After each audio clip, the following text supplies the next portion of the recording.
next now. They're just coming up. You might as well just send a text saying, hey, let me know when you get this. When you're... when was it? When my cam sensor went out? Yep, cam sensor went out. Yep. Because as soon as 9:30 hits, my phone goes into sleep, do not disturb, until 10 o'clock the next morning. It tells me that. It sends me a message that you cannot bother Josh now.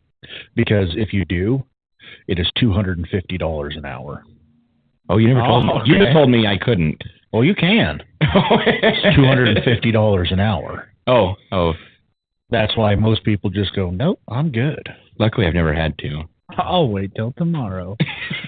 Well, at 10 o'clock. In my business model, there's different layers. The more I like you, like in my phone, I have you as Chandler, and then I have my other customers, and I have one guy in here called Skid Steer Guy. Because that's the first thing that he called me on, and I cannot remember his fucking name. He's giving me checks. I just have him in my phone as Skid Steer Guy. Steer Guy. Oh, that's awesome. All right. It's great because everything, you don't catch me at all. No, Ryan doesn't have a face that a mother could love, so he's out of this. I definitely don't have a face for radio. And he rolled it. Out of your slobber boxing. That one there. Oh, look at that! He's I learning. would not drink that. That was in his pocket. It was in his pocket. Who knows? Skid Steer Guy. We're still trying to figure out how to get your phone to pull shit up on the TV. So, Who's? Josh's. Oh. Or whoever our guest is. So we got to preface this show with this is not for kids. There's a lot of cursing. Yeah. We will say fuck a lot. Don't. It is a verb, adverb, adjective, fucking noun, everything. I can kind have of a a complete part of the conversation motto. with the word Have fuck. you guys watched the YouTube video on it? No. Oh, it's great. You got to watch it sometime.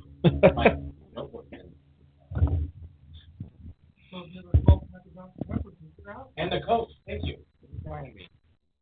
And we're back. You got the milkman on a drink run. Oh God! If he was actually a part of this because he bailed last minute and then showed up anyways. I did not bail. He's the one guy that just shot into that the has mic. a spitter. He doesn't even have the decency to swallow. His intro was, women, send your kids to school and hope your husband work late because the milkman is here. 18 kids and counting. Get back in your truck, man. Ain't no one here to impregnate. She done left, man. So is it seriously cheaper by the dozen? No. No. 28 free gallons of chocolate milk. We're doing by the pouch. No, It was good. It was good. That baby literally walks in the door. Time to pop a chalky. I'm like, we're out of chocolate milk. And she goes, it's time to pop a chalky. And I'm like, no, we're out of chalky. And she's like, I don't know about that. well, you better remedy this fucking problem. For the last 2 months, I walked in this door and had a fresh chocolate milk every time. Oh, God. Are we rolling? Yeah. Oh, yeah. Yeah. Shit. We're already doing this thing. Oh, Yeah, we've been, that's all we need. We've been rolling. Yeah, no foreplay this time, I guess. Yeah, No. stick it in draft. Didn't even spit on it. Oh, man. Oh, yeah. Hey, we got the live going here. No, On if YouTube? we're going to bring you back, too, at some point. But we actually have a foundation being created right now. It got a little held up, so we didn't make it. Oh. But, cancer awareness, blah, blah, blah. We're going to change someone's life for the better, hopefully. So what is our exact goal with this, then? This is to have fun. So when me and Skylar, next time I break down and I have to ride home with someone, I can listen to myself talk.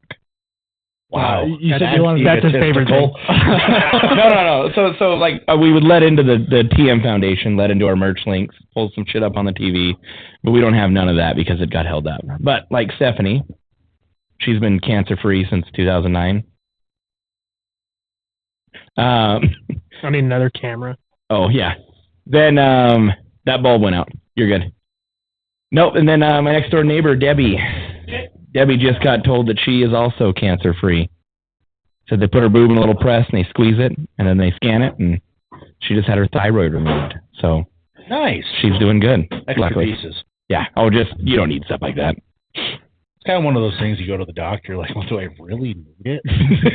It's like the gallbladder. What does it really do for me? Oh God, me? Nothing. Mine's fucked. It's gone. You got to give me a picture book if you're going to start explaining doctor terms. Hey, if you have gallbladder issues and you eat mushrooms, fucking woo! It's like a slip and slide. Ooh, that sounds like a weight loss program.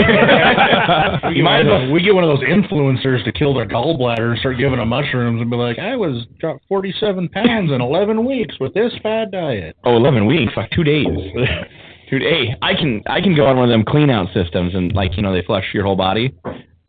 One mushroom, 30 minutes, done.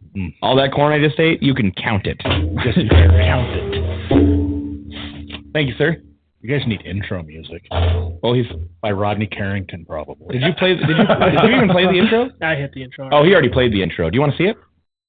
Sure. Let's pull it up. How do I pull it up? Oh, wrong screen. There we go. Just go to YouTube and then look up us. I'll pull it up there in a second. It's easier to do it down here and then move it up. Truck and Talk. Tim had a cool name, but somebody already took it. We're not going to mention it because their show didn't look very cool. Talking Trucking or something. I wasn't going to mention it because it didn't look very cool. The subtleness of that. That's the intro. On the Muffin Man. Does it say intro? No, it's a minute long. Oh, shit. Hold on. We're having... Yeah, it was on the right-hand side. Thank you. You guys are amazing. Do we have the TV turned up? Josh, I don't know if you want to try to... Well, I have to work now, kid. That's the wrong one. You gotta click the button. I was definitely put it by the TV. It doesn't work. Oh, let me restart this. Now our volume's in the way. I can't see nothing. Right. Why? Because we fucking can! Because we can! And if we can, we do! And if we let our heels off their necks out, they're just coming up! That's it. That was a great intro, right? The Muffin Man put that together for us. Nice. So I do what I can. So what did you do when you were playing when you were overseas? I was a Pogue. A Pogue, for everybody listening, is a POG, person other than grunt. You're on YouTube still? Oh, is it? Yes. Oh. And I was not. Oh, that's an 88. Yeah, we're looking those up for you because that's what you said. Oh my God! Didn't not a Hercules, just an M88. Oh, the Recovery. Yep. The A2, I never had the A2. That came out way. Yep, that's my fucking beautiful bitch right down there. I love her. Mine was called the Flamin' Beaver because my driver at the time, he got a tattoo guy to airbrush beavers, flaming beavers on our CVCs, our helmets. And the thing was it might be moist, but it's always warm. So we called it Flamin' Beaver because inside that hole right down there is nothing but hydraulics and a giant winch. And how big is that winch? That winch it was an 80-ton straight line pull, and I had right there.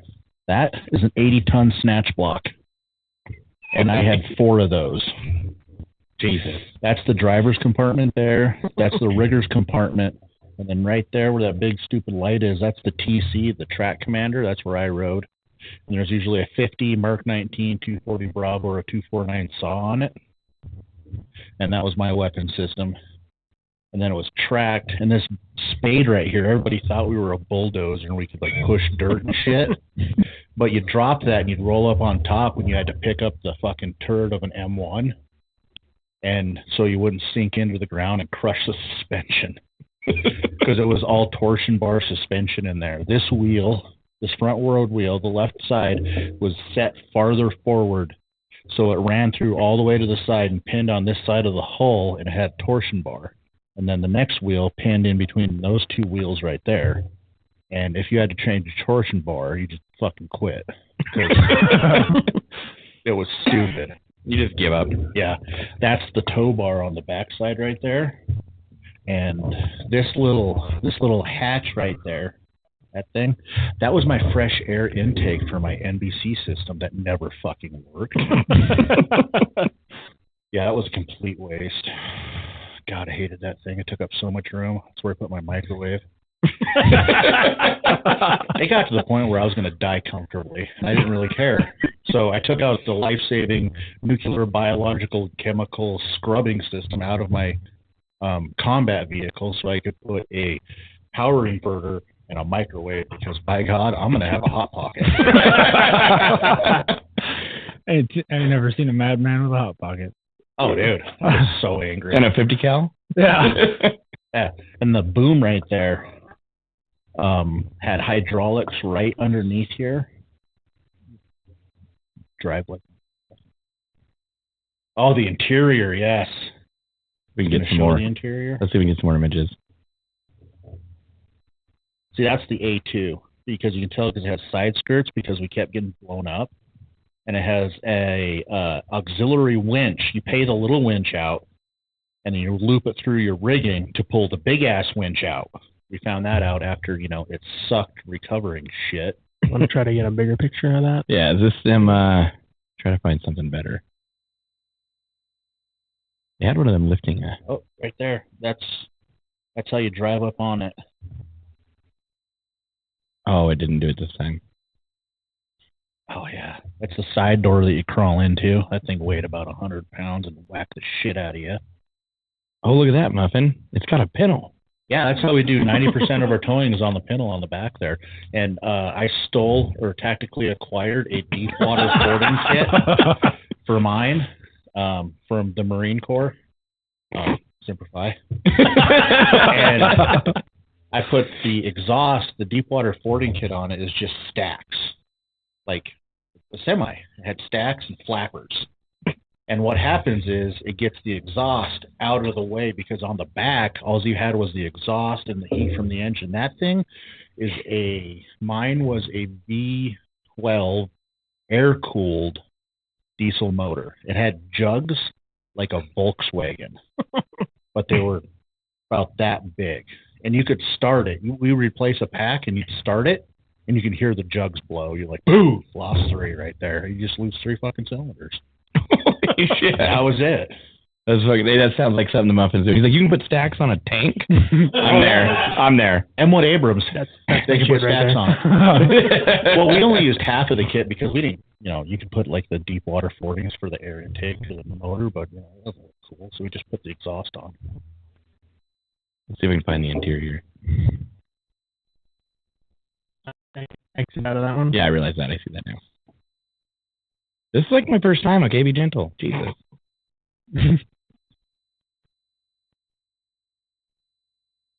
And I'm not an accountant, so I can't even like type and not look. Oh, yes.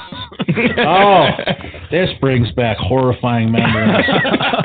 Okay, this must be a model right here. That. Oh, you want me to bring it? Yeah, bring that one up. Okay. Wicked. Yeah, it's a toy model, but it's pretty accurate looking. Oh, it's not going to give me a big picture, is it? That's big enough. If you need to get closer. That right there, that's where your winch line for that thing that folds forward, that's where your winch line goes in. Underneath your floor is where your winch is for your hoisting ability. So, like, if something came loose, it's coming through you. My legs are gone because that seat was never in any 88 I've ever seen. That got unbolted and thrown in the Connex, never to be seen again. Along with that seat for the mechanic, which, yeah, whatever. And that seat got taken out because that's where I slept. The driver right here, yeah, those things, yeah, those fucking went away. But the driver would sleep on this side behind his driving area. And then I would sleep on that side by the radio because I was a tank commander. So I had 4 radios. I had my... Are you okay over there? We're trying to have a conversation. So I had 4 radios. I had my my company net, which was, when I was deployed, I was 116 Infantry. So I'd have my company net, HHC, which we ran. HHC stands for Headquarters Company. It's where all the Pogues lived, people other than Gruntier, your cooks, mechanics, S1, supply, truck drivers, M88 guys, and your fuel handlers, your ammo handlers. If you can think of a job on the outside, the Army has it. Right. Guaranteed. Everything from washer and dryer repairmen to electricians, plumbers, truckers. And with the truckers, they specialize. They got the guys that just haul fuel. That's it. They're hazmat qualified. The guys that are up at Great Falls, Maelstrom, the guys that run the nukes and stuff around, they're just truckers, straight up truckers. They drive the nuke from point A to point B, and then somebody else who deals with the nuke deals with the nuke. Right. They're just straight up fucking drivers. Like hook up, pull the kingpin, fucking drive out. That's it. And same thing in the Army is you had the hazmat guys hauled fuel, ammo, nuclear, whatever it was, and then you had the heavy haul guys, which were it was called the Super Het, and it had a C-18 Cat with a 17-speed Caterpillar transmission. Where do I get one of these? Govliquidation.com. Should not have told me that. Do you have to be anything special to get on this website? Nope. Ooh. But they had that, and then they had what's called an M1000 trailer that had something like 100 tires on it. And that's what hauled the 88s and the M1 Abrams. And they could haul 2 Bradleys at a time. Holy shit. But now, earlier, we had dinner before this, when we were talking, you said something about rolling this thing at 27 miles an hour. Oh my God, I thought I was fucking F1 driver. My 88, the 88 on paper only weighs like 65 tons, and that's horseshit. Oh my God. They say the M1 weighs less than 70, but maybe as it rolls off the assembly, oh yeah, these are all the levers. This is how you control all the winches and stuff. Squirrel. Yeah, sorry. That is my 3-speed shifter right there for my driver. You put 1, 2, 3 reverse. That's all you had. So like granny first, slightly faster than first. Slightly. Slightly. No, not slightly faster. Slightly lower RPMs. And then third was slightly lower RPMs after you've shifted. It had an automatic transmission in it. Oh. That weighed as much as your semi. Holy shit. It was huge. The Was it clutches in that thing. Was it an Allison? No, it was made by General Dynamics. General Dynamics Land Systems made the transmission on that thing. And you could rebuild it with a 3rd grade reading aptitude, 4 sockets, a crescent, a hammer, and a punch. I love crescent hammers. Yes. Crescent hammers are my favorite. But all of these, these are hoist up, hoist down, boom up, boom down. Everybody thought, rode horrible. Not a tank. If you got it up into 3rd high and you were rolling around about 27 miles an hour, that thing would just float. But you had to try to get there. Yeah, it took a minute. If there was a hill coming up, it wasn't going to happen. You'd go up there and you would be in first gear, just balled out, 2,200 RPM, just moving about that fast. And the dude with the sheep is walking. The dude with the donkey is walking by you faster than. Oh yeah. Yeah. But that's I live in. Over here is that's my ammo rack right under there. See those bottles right there? Yep. That's my Halon system. That is my fire extinguisher system, which only thing it did was removed the oxygen from the area. And when that thing went off, accidentally, you would come out blue because it would remove all of your oxygen too. Fuck. So how does that work then? What's the point of the system that if you have to be in there? That is very expensive, and I am cheap. Oh, okay. So it's cheaper to kill you off than to actually break a piece of equipment. Okay. So I'm expendable at that point. But God, getting one of those is like months and like congressional audits and shit like that. It's a one-time payment to get a new one of me. Right. It's way easier. Some guy in high school. Oh, yeah. Yeah, we lost the tank driver. We need a new one. You can take the ASVAB or you can take the SATs. Tell me more about this ASVAB. There I was in Butte, Montana going, you want to see my butthole? I just met you and you're like 90. Well, fuck me, right? That came later.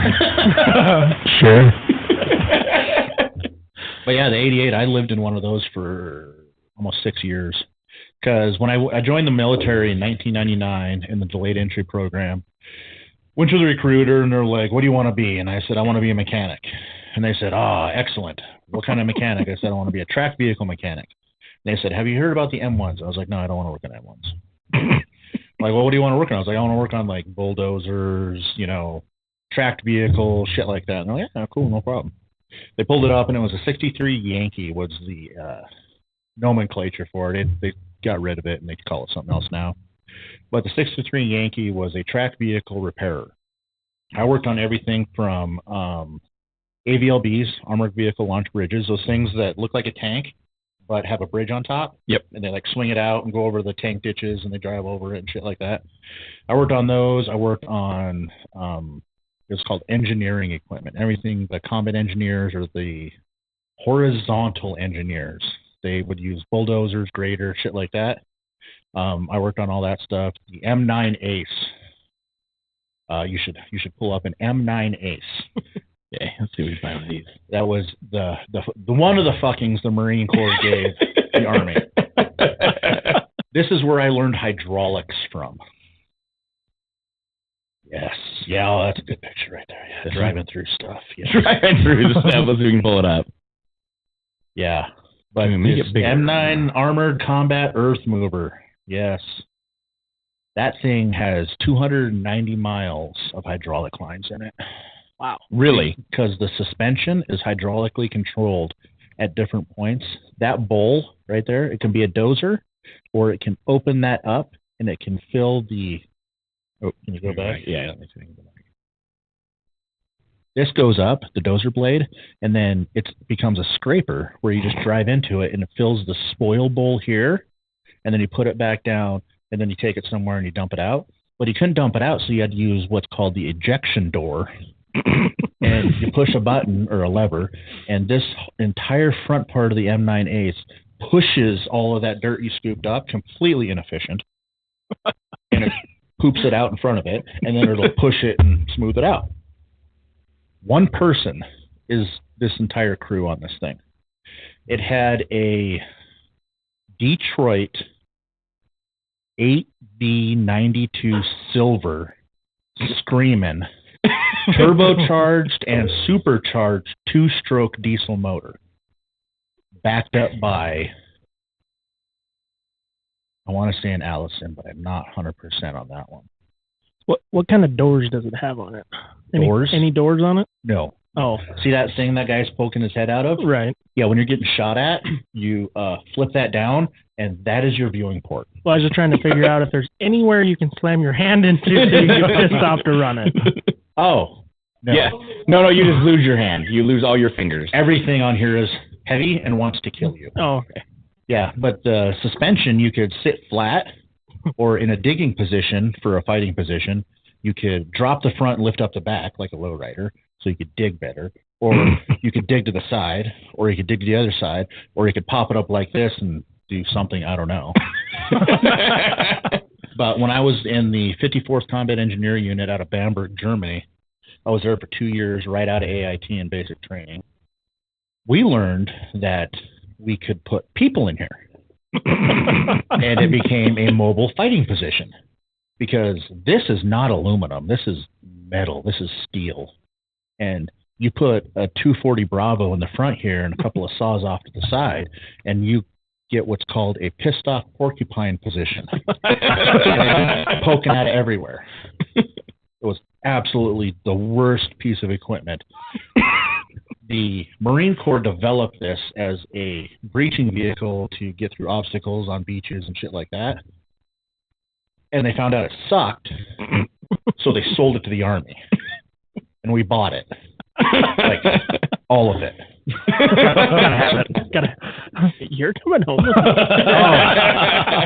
That's it. It would be funny because as a young private that didn't know anything, you'd go out on the line and like, that's leaking. I was like, oh, good, it's got fluid in it. It's like, it's leaking a lot. I was like, yeah, that's fine. It's got like a 300-gallon tank. We'll be all right. It was horrible. I hated that thing. That's where I learned hydraulics on it because it had nine or 10 different pumps. It had solenoid valves. It had, I mean, you want to talk about a pilot control system that was just, the engineer that developed this, his wife had an affair with somebody in the military, and he was like, fuck every mechanic that has to deal with this thing. I hated that thing. You're either going to get good or you're going to go op yourself. Oh, yeah. You're going to suck start a shotgun or, kick start a landmine. But yeah, that's what I learned on. Then I learned on AVLBs. I had, dozers. Cat was the big one when I was in. When I was getting out, they were starting to transfer over to John Deere equipment. For some reason, I don't know. But yeah, then pull up a super hat. A super hat. Super HETT. And the other one is going to be the M1000 trailer. That way? That is the super hat. That's a super hat with an 88 on it. What's this guy got on it? An LAB. It's fucking stupid. Yeah, he sucks. Oh, yeah, look at that big, beautiful pitch. Every axle drives. What are those trucks? Are they Oshkosh? Yes, Oshkosh military branch, but this hood, I mean, that's all motor. That is your C18. The first one they did with it was a 12V Detroit, a 12-cylinder Detroit. That was dual turbocharged and supercharged. 2-stroke Detroit. I mean, you'd put that thing at like 5,000 RPM and it would just scream. How do we get our hands on one of those? They go for about $10,000 on govliquidation.com. That's not even that bad. We're looking for a sponsorship if anybody. But then, yeah, that every axle drives. So it's a 1, 2, 3, 4. It's a 8x8 pretty much. Super singles all the way around. Max, the gross vehicle weight rating on that thing, just the tractor was like 110,000 pounds. The combined gross vehicle weight rating on that thing was like 200 and something. Jesus. Yes. That's a fucking load right there. Yeah. Well, it's pulling that. You can see the heat of the stack, but not really much smoke. I mean, that thing was just brutal. That one is a Detroit because the C18s are the ones that have the more molded hood. It's more, and it says Oshkosh on the front. But that one has a 5-person cab in it. Definitely need one. Yes. Yeah. The only problem is I have to pay Josh to fix a broken rocker arm. That's fine. Oh, that thing that comes up? You can do whatever you want. It's all right there. So you mean someone engineered that one way better than they engineered the last? Yes. I believe that engineer's son actually went into that MOS to work on this, and he was like, yeah, I'm not going to fuck Steve. He made that one correct. So his favorite son? Yeah. Oh, God. And the other one is the M1000 trailer. Okay, let's go. That's the thing that's behind it. We can just find trailer. Where's it at? M1000. Trailer specs. Ooh, there's really terrible. Got some toys. Yeah. You get toys in the military? No. There's one. God, I want one of these. Oh, look, he's hauling another 88 because, he has class. Oh, where the hell is the... Oh, there it is. Down. It's just scrolling through there. Oh. So this one, that neck is hydraulic. That neck is hydraulic. Those ramps are hydraulic. But see that right there? See how really high? Every one of those axles right there, it's not an axle. It has a shaft that comes down, and it has 2 tires on each side. Right. So, and then the other side, so it's got 4 sets of tires on each run right there. Right. So each individual set can do whatever it needs to do. Yeah, it can. So when you go to load it, like the 88, the truckers, I mean, it's just like in the civilian side, the truckers, you know, where do you want it? What do you want to do? I'm just driving the fucker on, and then they chain it down and everything. It's just like Right. CDL shit. But you get up there, see how high it is? That thing would be flat to the ground. Oh, wow. And if it wasn't, it would be angled like that, the whole trailer, and then they put the ramps down, and you just drive right up on top of it. Oh. And then hydraulics would go back up, and you'd be level again.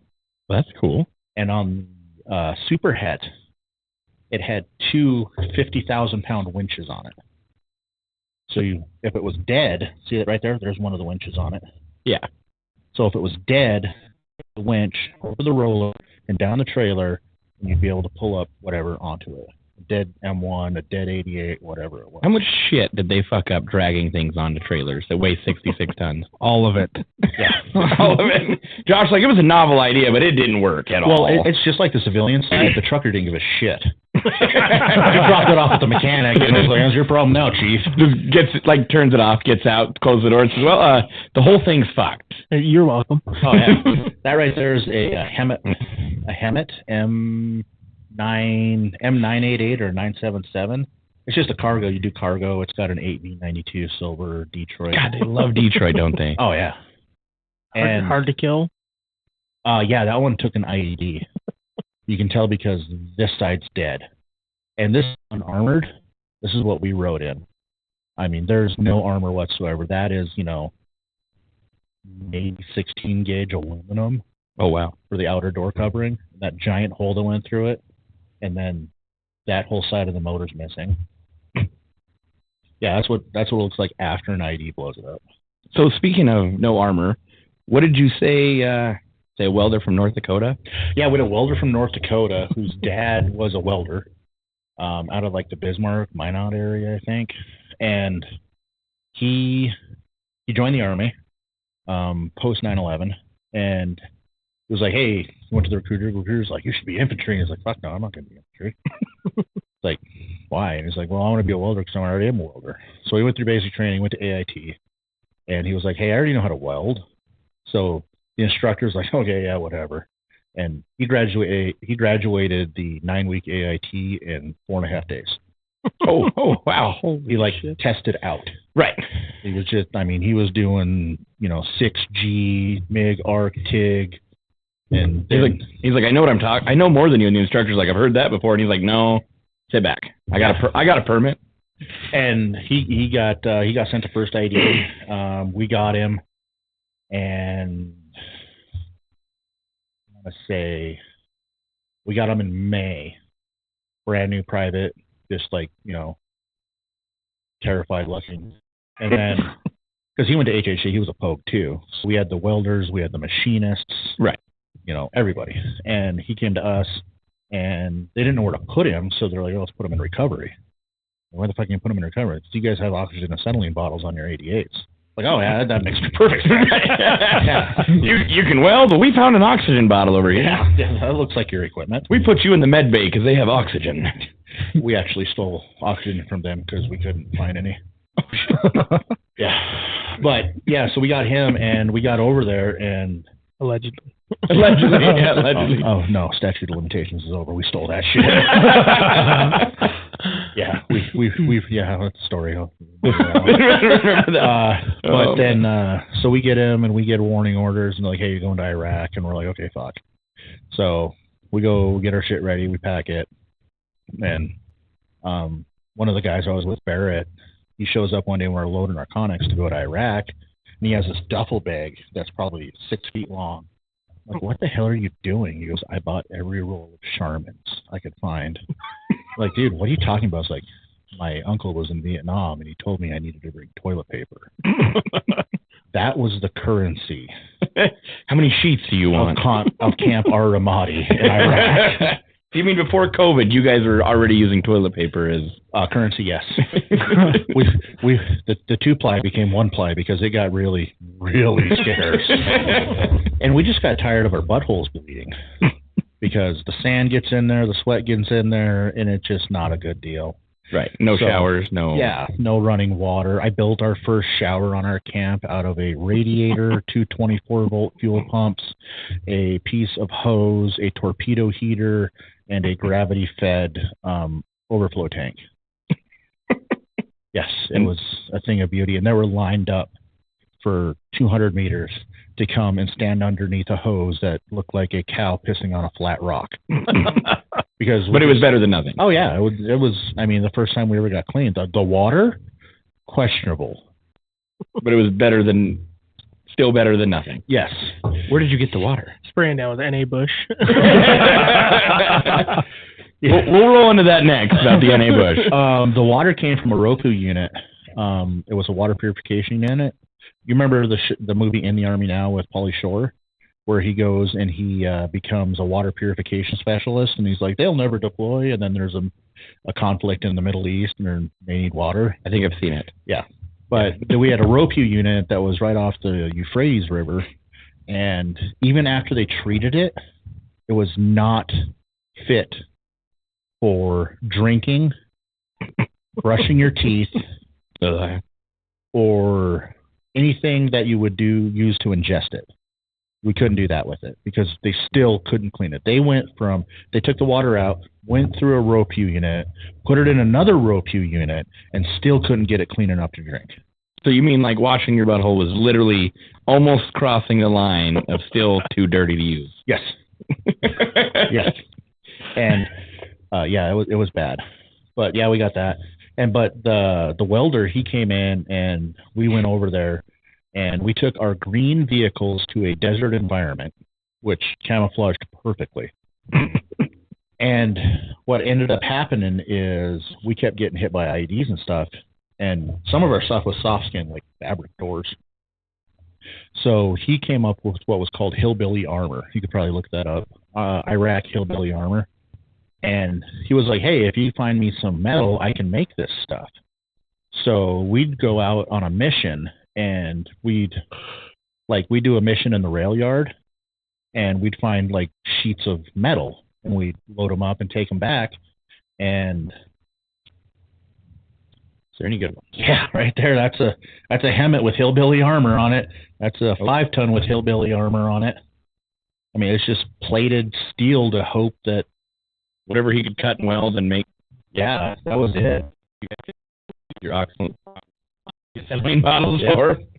And he Iraq 2004, and he was the first one to actually do that to the hillbilly armor. And they're just plating on everything, just random plates, yeah. And it was the best we could do to have us not die. See, that stuff, that is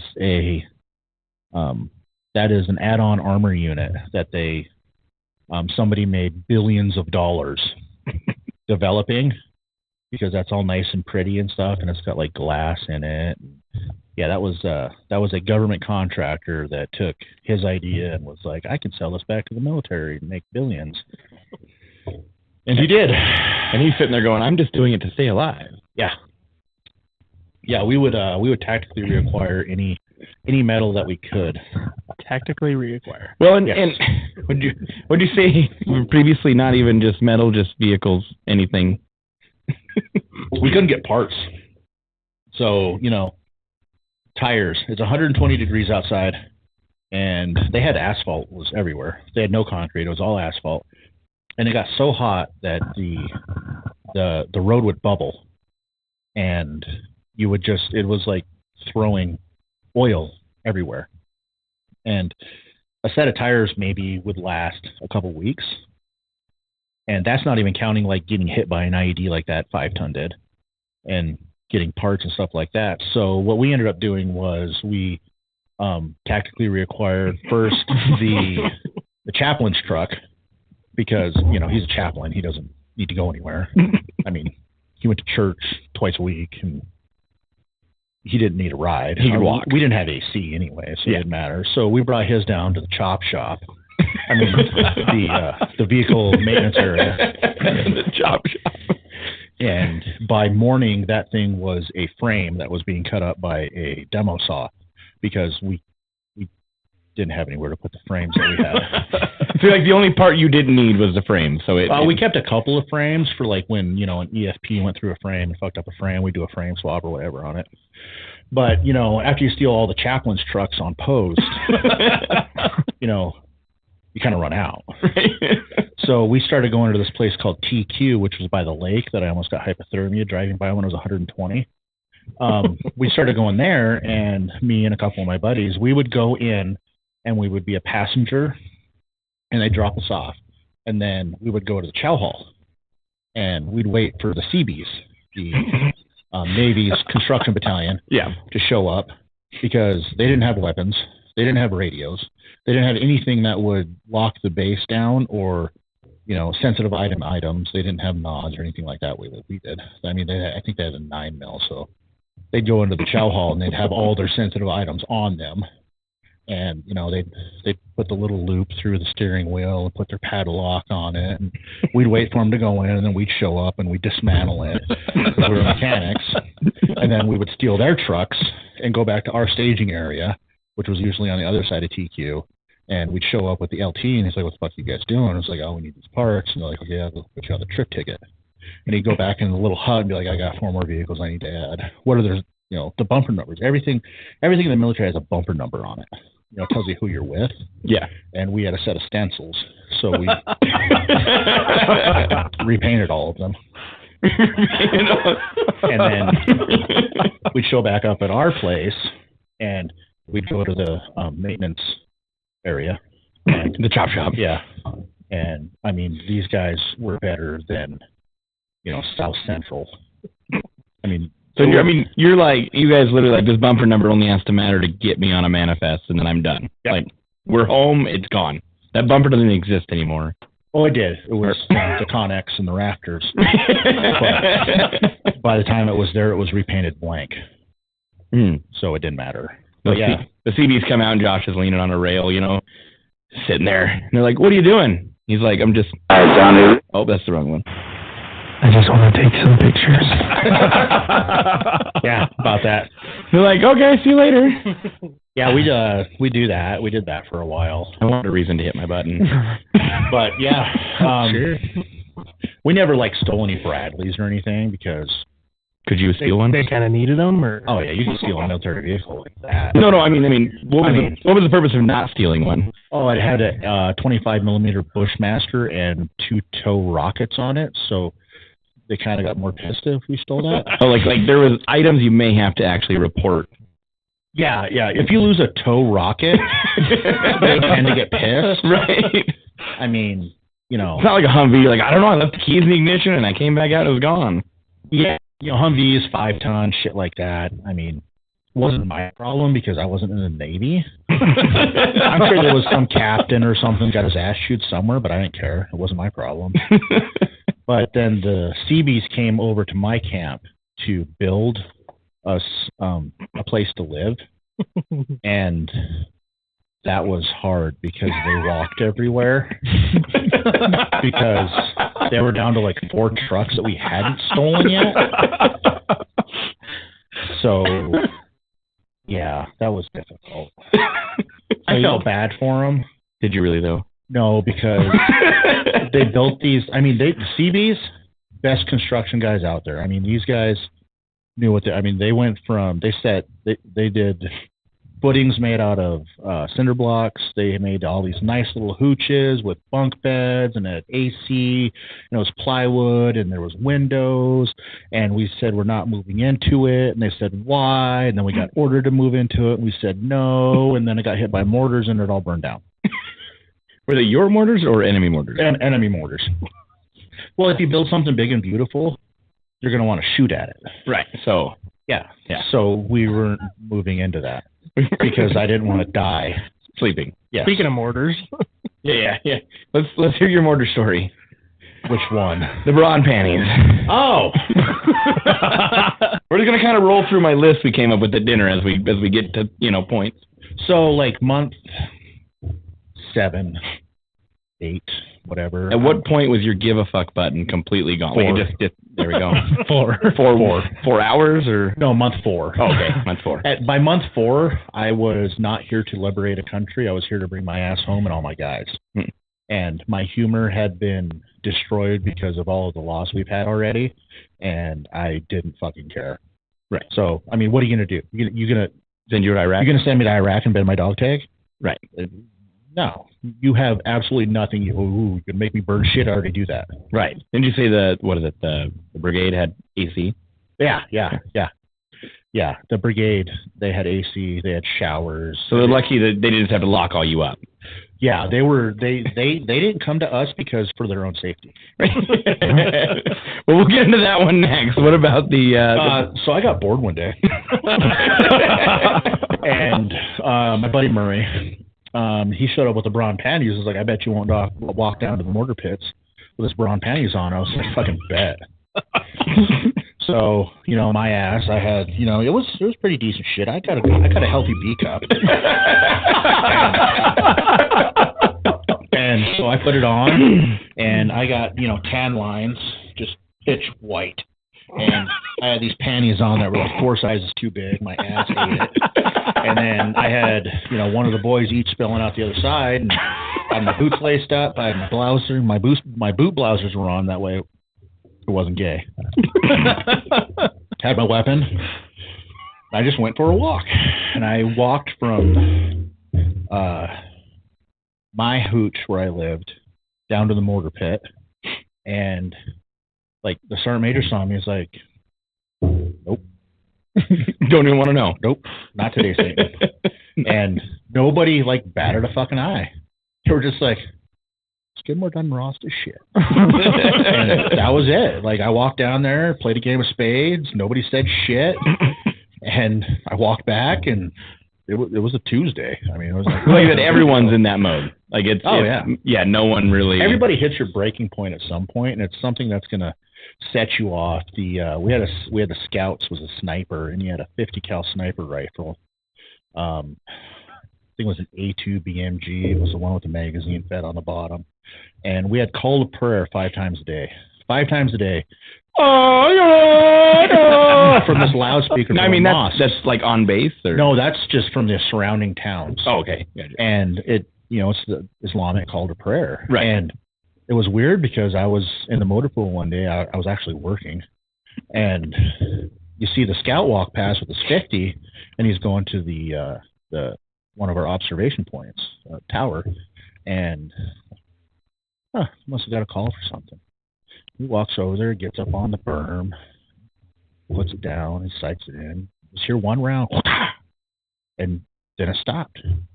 The call to prayer ended, and cleared the weapon, and got back up, and he walked back down to the scout area, and we were just like, we just went back to work. That was his breaking point, was I can't listen to this shit anymore.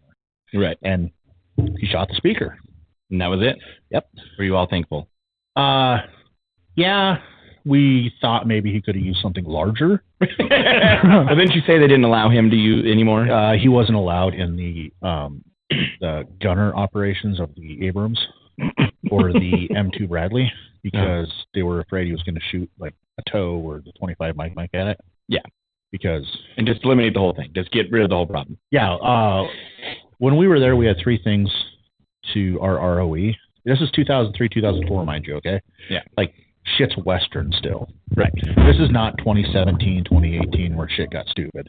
This was 03, 04. It was my life or coalition force's life. I could kill you. Government property.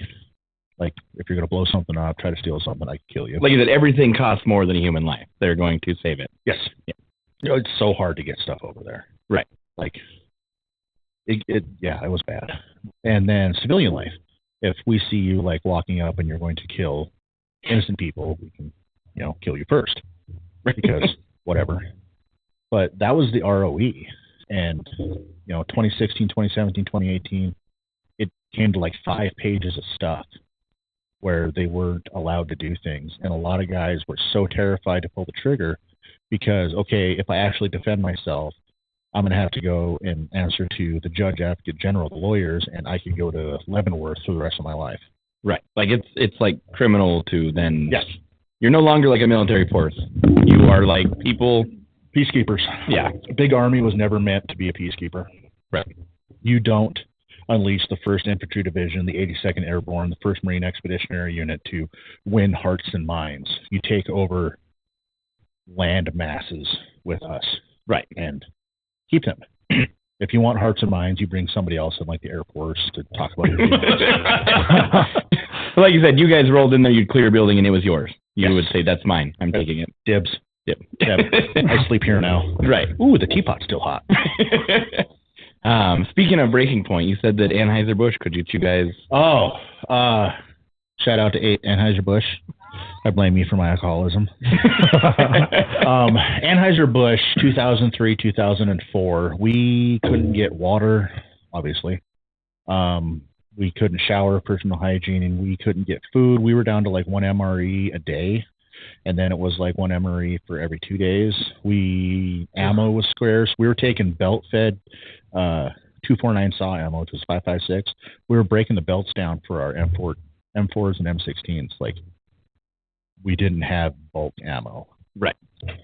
But Anheuser-Busch could magically get a refrigerated Connex of near beer and a Budweiser, Bud Light, and St. Pauli's Grill. This stuff, I mean, we had a medic do the math. It had alcohol in it. It did. Right, but not. Yeah, he did the math, and we would go into kidney failure, renal failure before we actually got a buzz. And Josh is like, challenge accepted. Oh, we tried. We tried so hard. But we couldn't get any of the basic stuff to actually continue our mission, but somehow Anheuser-Busch got us near beer.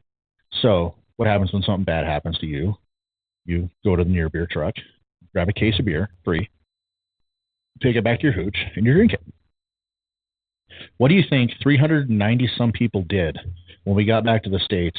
They took our weapons from us and told us, okay, boys, welcome back to America.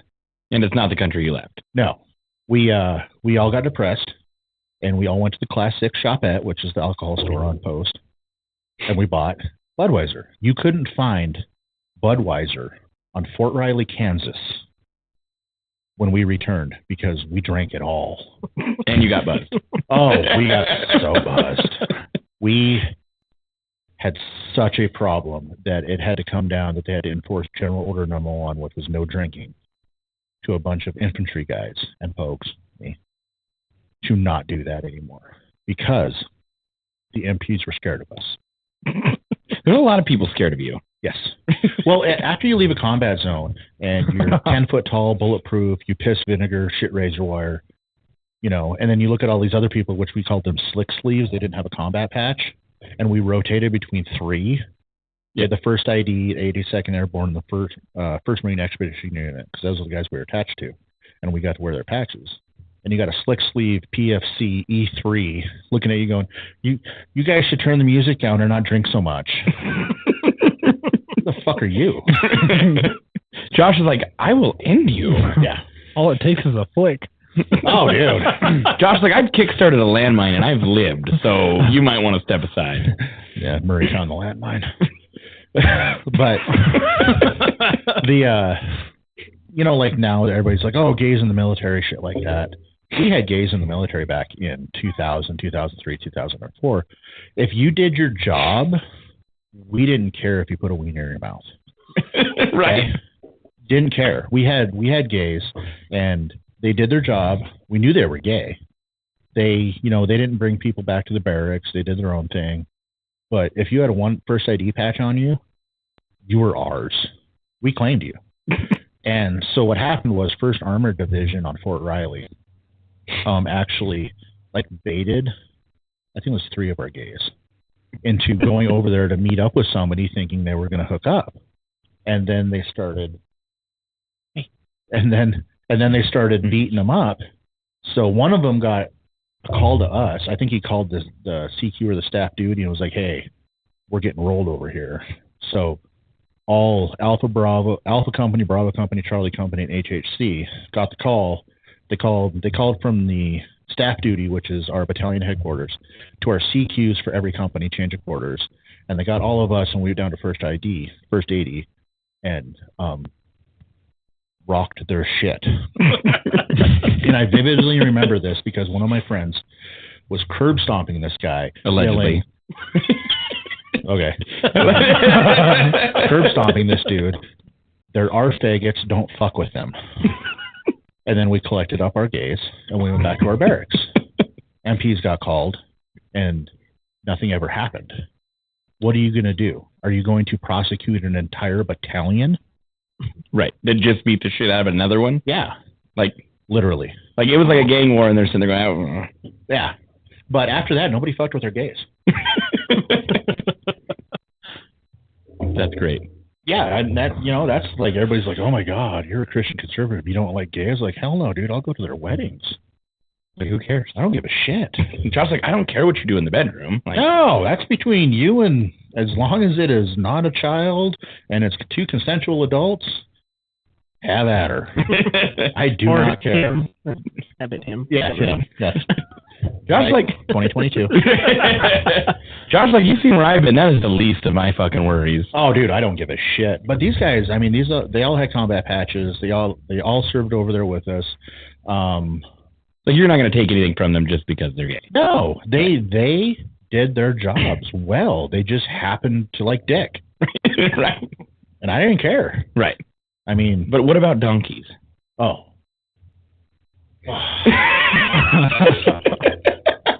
So, one day, a guy named Wells, he was Alpha Company's mechanic, and he was up in the tower one day, and he had the FLIR unit, forward-looking infrared radar. It was a targeting system for the TOW missiles. Because, like, now, everybody has FLIR, NOD, stuff like that. I mean, you can go shoot coyotes with a $1,200 FLIR. Right. Back in 03, 04, not the case. So we had this FLIR unit that we used to target TOW missiles. And, he's up there in the tower, and he's watching.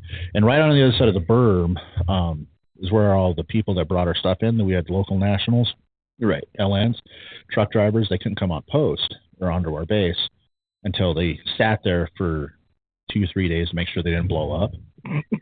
And he's looking through, and I forget what time it is. I was not there. This is all what he was told to me. And he's up there, he's watching, and he watches this LN, local national, Haji, whatever. And he showed up with a donkey. We don't know if he brought the donkey or if the donkey was caught, but we don't remember seeing a donkey near post. And the donkey was pushed between the rear set of duals, head first, of his tractor, and then he put a stool down. And then, as Wells put it, he flipped his man dress up and the donkey's tail up. And he #MeToo'd.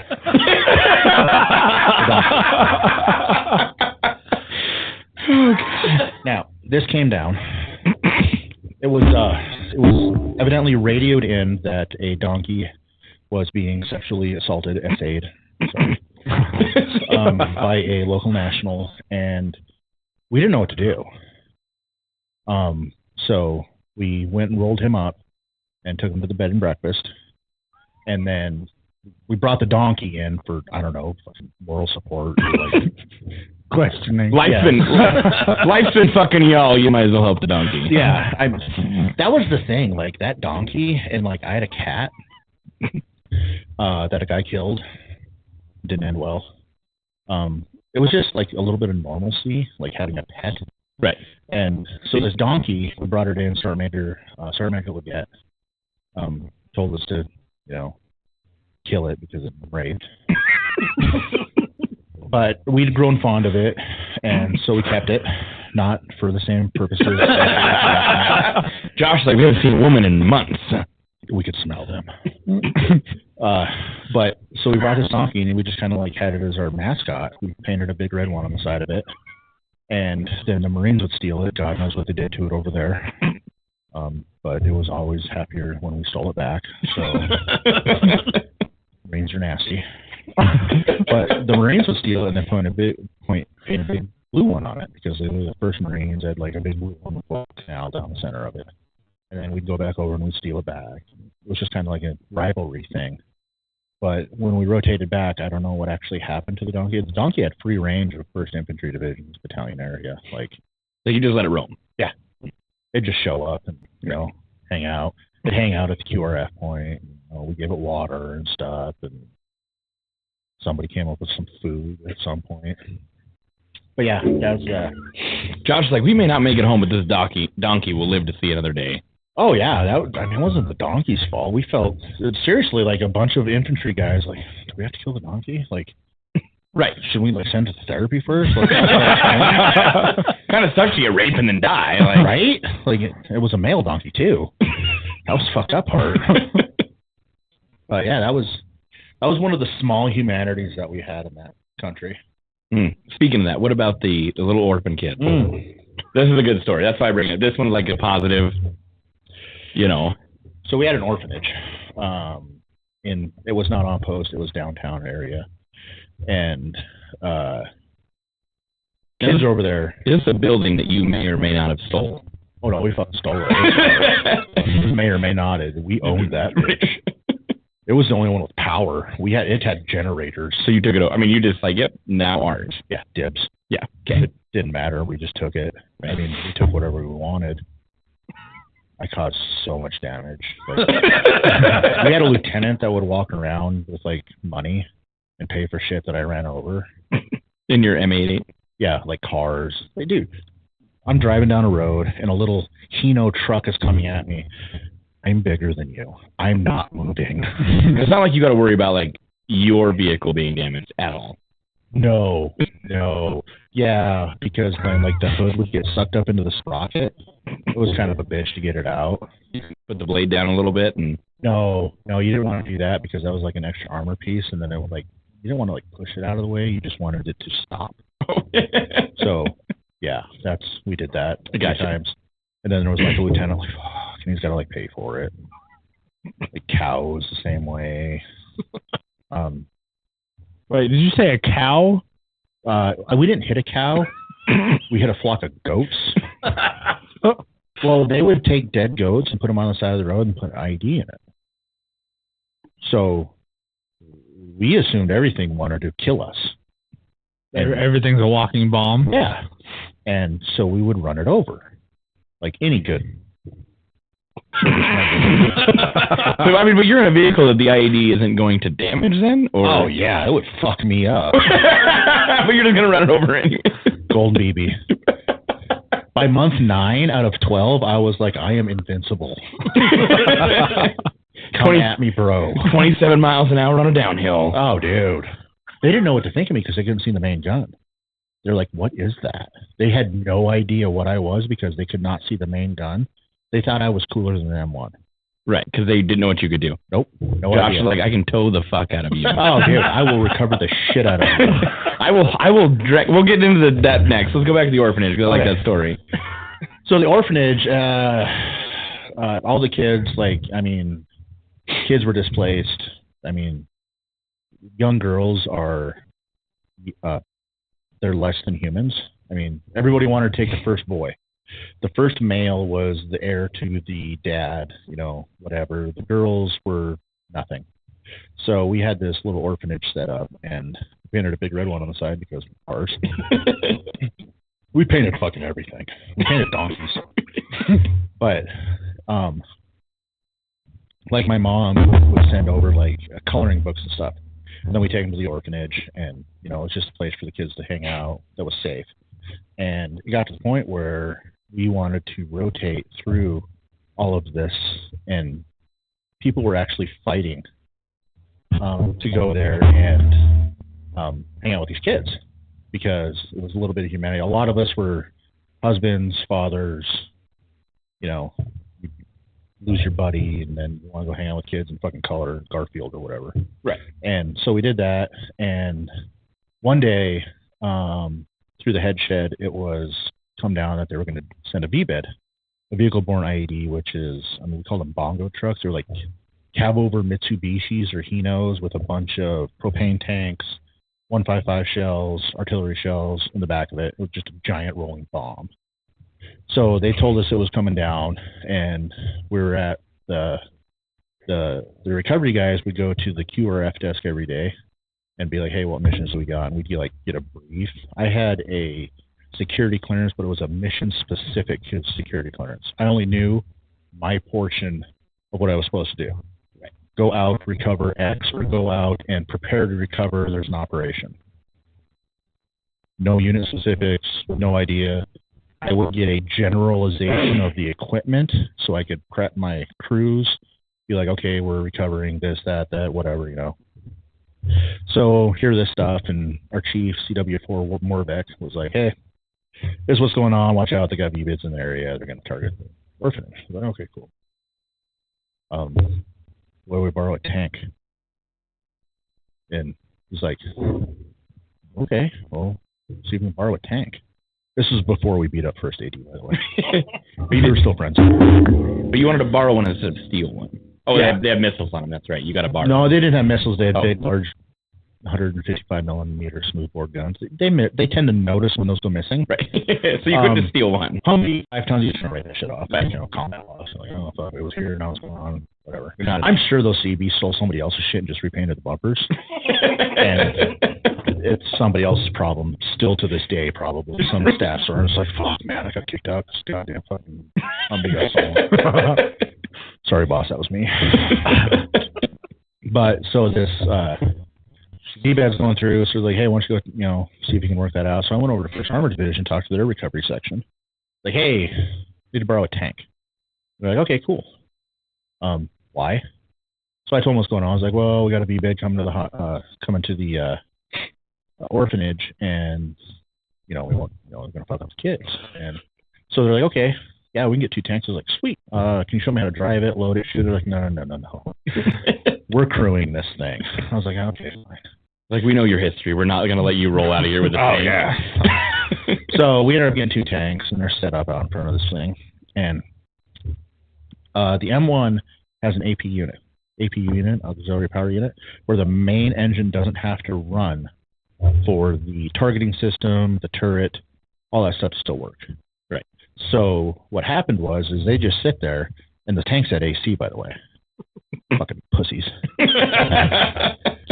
The tanker's motto is death before dismount. I mean, they pissed and shit in these things. They would not get out. Right. They didn't. I mean, these are like the safest kids in the fucking world. Ish.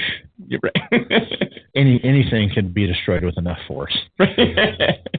But so anyway, so they're sitting there, and this bongo truck, again, I wasn't there, just jumps this curb and starts heading towards the front door of the orphanage.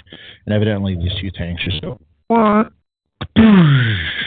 They shoot 120 millimeter Sable round, and evidently it just disappeared. And the 2 tanks just went, well, and that was it. Just done. Yep. Another Tuesday. That's another Tuesday. Yeah. Crisis averted. Oh, yeah. And nobody fucked with us. I mean, you didn't. If you wanted to go and get your 72 virgins, fuck with our kids. Right. We will send you. Right. We will arrange the meeting. Post haste. We don't. They will not find your dental records. Oh God, no. There was no gone. DNA. Just. Oh yeah, somebody showed up at the gate. It's like, oh, your tank shot my people. What person? What'd they look like? Were they in a bongo truck? We didn't see them. Can you show us where they used to be? Show us on the doll. Show us on the doll where they got. What about playing nighttime soccer? We had a soccer field across the street from the orphanage, and they would plant landmines in it, or try to. So the kids would go over there and they'd play soccer, and then they'd blow up. Well, that's not nice. So again, we tapped our scouts, and they would hang out there, and they needed training on, unknown target acquisition, reporting, stuff like that. And they would go and they would find these people, and you could tell when somebody's planting a landmine because they're digging a little hole and they're putting a thing in there and they're covering it back up, and then they just fall down. Right? I mean, these guys are getting like real combat training, but like practice mode. Yes. Yes. And it was all legit. They'd call up and be like, hey, I got a military age male digging a hole, planting something, blah, blah, blah, this many meters, that stuff, blah, blah, blah. and you get the okay, you're green, and they fall down. Right. And that only happened maybe a dozen times, and then it stopped. It doesn't. That's still a lot. A dozen times. Oh yeah. But they finally learned not to fuck with the soccer field or the orphanage. Well, see, the thing is, they weren't really fucking with us. They were mad that these girls were getting educated. Right. So they hated their own people for learning what a giraffe was and how to do math. Right, like living a life. Yeah. Like because they're a girl. Yes. Right. And to us, that's strange because we don't understand that because I have a daughter. You have a daughter. Yeah. And we tell them, hey, you could be president. Right, you can do whatever the fuck you want. Yeah. Yeah. And that doesn't happen there. You could be beat within an inch of your life and just be used to breed. Right. So, yeah, we took that kind of personal. Right, and you stopped it. Yeah. And that was the thing. I mean, we'd have these kids cross back and forth, and we had one dude that was like 6'5", 6'6", probably almost 400 pounds, 2% body fat, Samoan, and he would hold a stop sign still on the pole, and he looked like a crossing guard. He would bend down, and he'd give little high fives when the kids went back and forth. When we left, we handed off the orphanage to 2ID. And they did the same thing. I have no idea if it's still there. I have never had confirmation of anybody saying, "Oh yeah, that's there." I'm sure a command went in that was like, "Oh well, we have to give this back to the people so they can do what they want," and I'm sure it got fucked up. Right. Just because they can't have anything nice. Right. And they're girls. Yes. Like, the whole motto of that country is not right. No. When we rolled in, it was weird because people would show up and they had broken English and they'd say, "Mr. Bush, you boss now?" No, you're free. No, Mr. Bush, you boss now. No. You're going to pick your own government. You're going to be free. So, Mr. Bush, he leave Washington, he come to Baghdad, yeah? No, they have no concept of freedom in 2003, 2004. I doubt they still do. Because they've had a dictator over them since biblical times. Well, and even freedom would allow things they don't want to happen anyways to happen. Yes. Well, and freedom only goes so far. Right. They'd have to figure that out for themselves. Yeah. They'd have to let the little girls go to school. Look what happened after we left Afghanistan. Recently. We left Afghanistan, and there was women in college for the first time. There was women in elementary. There was women in government. As soon as we left and the Taliban took back over, gone. All those people disappeared. Right. They went to the bed and breakfast. Exactly. Well, no. We had a bed and breakfast. They went somewhere else. But they're not there anymore. They don't have the schools for the women. They don't have schools for the girls. The girls are now, chained to the breeders again. Yeah. That's it. They have one duty. Exactly. They have a first male born son. That's it. And if you can't produce a male, they'll get somebody else. Right. When we went over there, we were told that we couldn't react to certain things because it is the way that their society was set up. Like child abuse here. You don't fuck with kids. Right. We were not supposed to interact or stop something like that. There's guys that were saying that they, watched kids essayed and they were like, I can't do anything about that because that's just their society. And nobody in America now really understands what any of that even means. No. I mean, looking at, not to get political on the show, but looking at our current status, that no one really knows what it means to not be free or to have things like that going on. No. When I've been mostly in Middle Eastern countries, and the people that want us to act like that don't understand what it is. Or that claim that we are living like that right now. Yes. My wife drives. My daughter drives. My wife has her own bank account. My daughter has her own bank account. Right. You don't have that in Middle Eastern countries. You would tell your wife and daughter what? In Saudi Arabia, my wife would not be allowed to go out by herself, period. She would have to be escorted by a family male. Go to a doctor's appointment, go to the grocery store. Right. And they can't drive. So It's a different world. It is not. yeah, people that tell things like that. Have you been there? Go experience it and come back and tell me that I'm wrong. And everybody's like, well, I've been to Mexico. No, you've been to the resorts in Mexico. Right. Like, You've been to Cabo. there's a wall. You didn't leave the wall. You think Yes. you know. You don't. Well, I've been to Europe. Shit.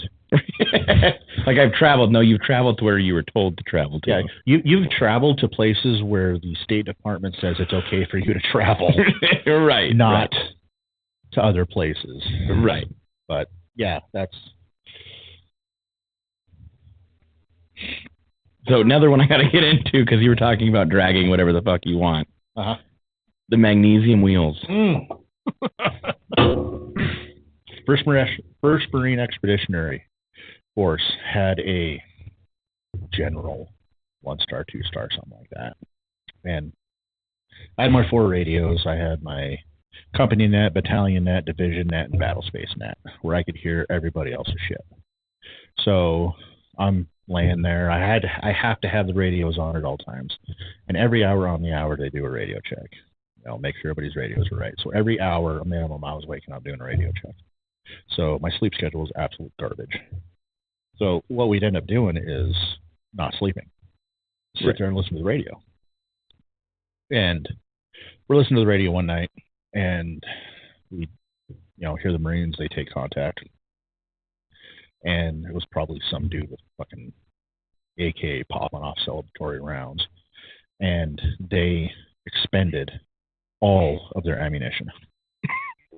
When you hear over the radio that they are black or Winchester, it means they are empty. Right.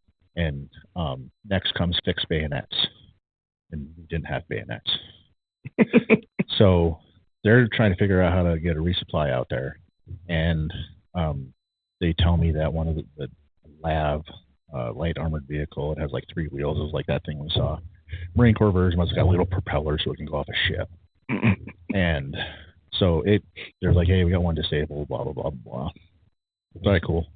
So they, we hear that, they're calling in black and Winchester. So I get my driver up and like, hey, I'll start going to the gate. We're going to have to sucks. And start up the 88, get everything warmed up. I put the belt into the 50 and I'm getting ready to go, and we're driving, putting towards the gate. And we didn't really run trip tickets on QRF. They kind of knew us. So, we just showed up and our escort and everybody else is like, well, where are you going? I was like, dude, we're going to have to go get the suckers. They're like, well, okay, are you sure? I was like, dude, listen to the radio. And they're like, okay, yeah, right. So everybody else starts getting their shit on. I was like, we're going to have to go get these guys. And so, sure shit, we hit the gate and they're like, we need QRF. Yeah, that's us. So we roll out there and we hook up to this thing. And these Marines are just they're still popping off rounds. I'm not hearing any incoming pings, whistles, snaps, nothing like that. It's all outgoing. And I'm just like, what the fuck? We show up and like, give me your mags. I'm like, what? And like, I get up to like hook up the tow bar and shit. And like, there's a Marine getting into my 50. I'm like, what the fuck are you doing? Get out of my truck. No, it's mine. My house, bitch. You're like, this is my ammo. Yeah. And we stole it from you, and now you don't get it back. Firm bird's eye. But so we hook up this thing. We hook up the tow bar, and like, I didn't undo any drive shafts. You run tow truck. You're supposed to cage brakes, drive shafts out. I didn't do any of that. It was still in park. This is towing and recovery.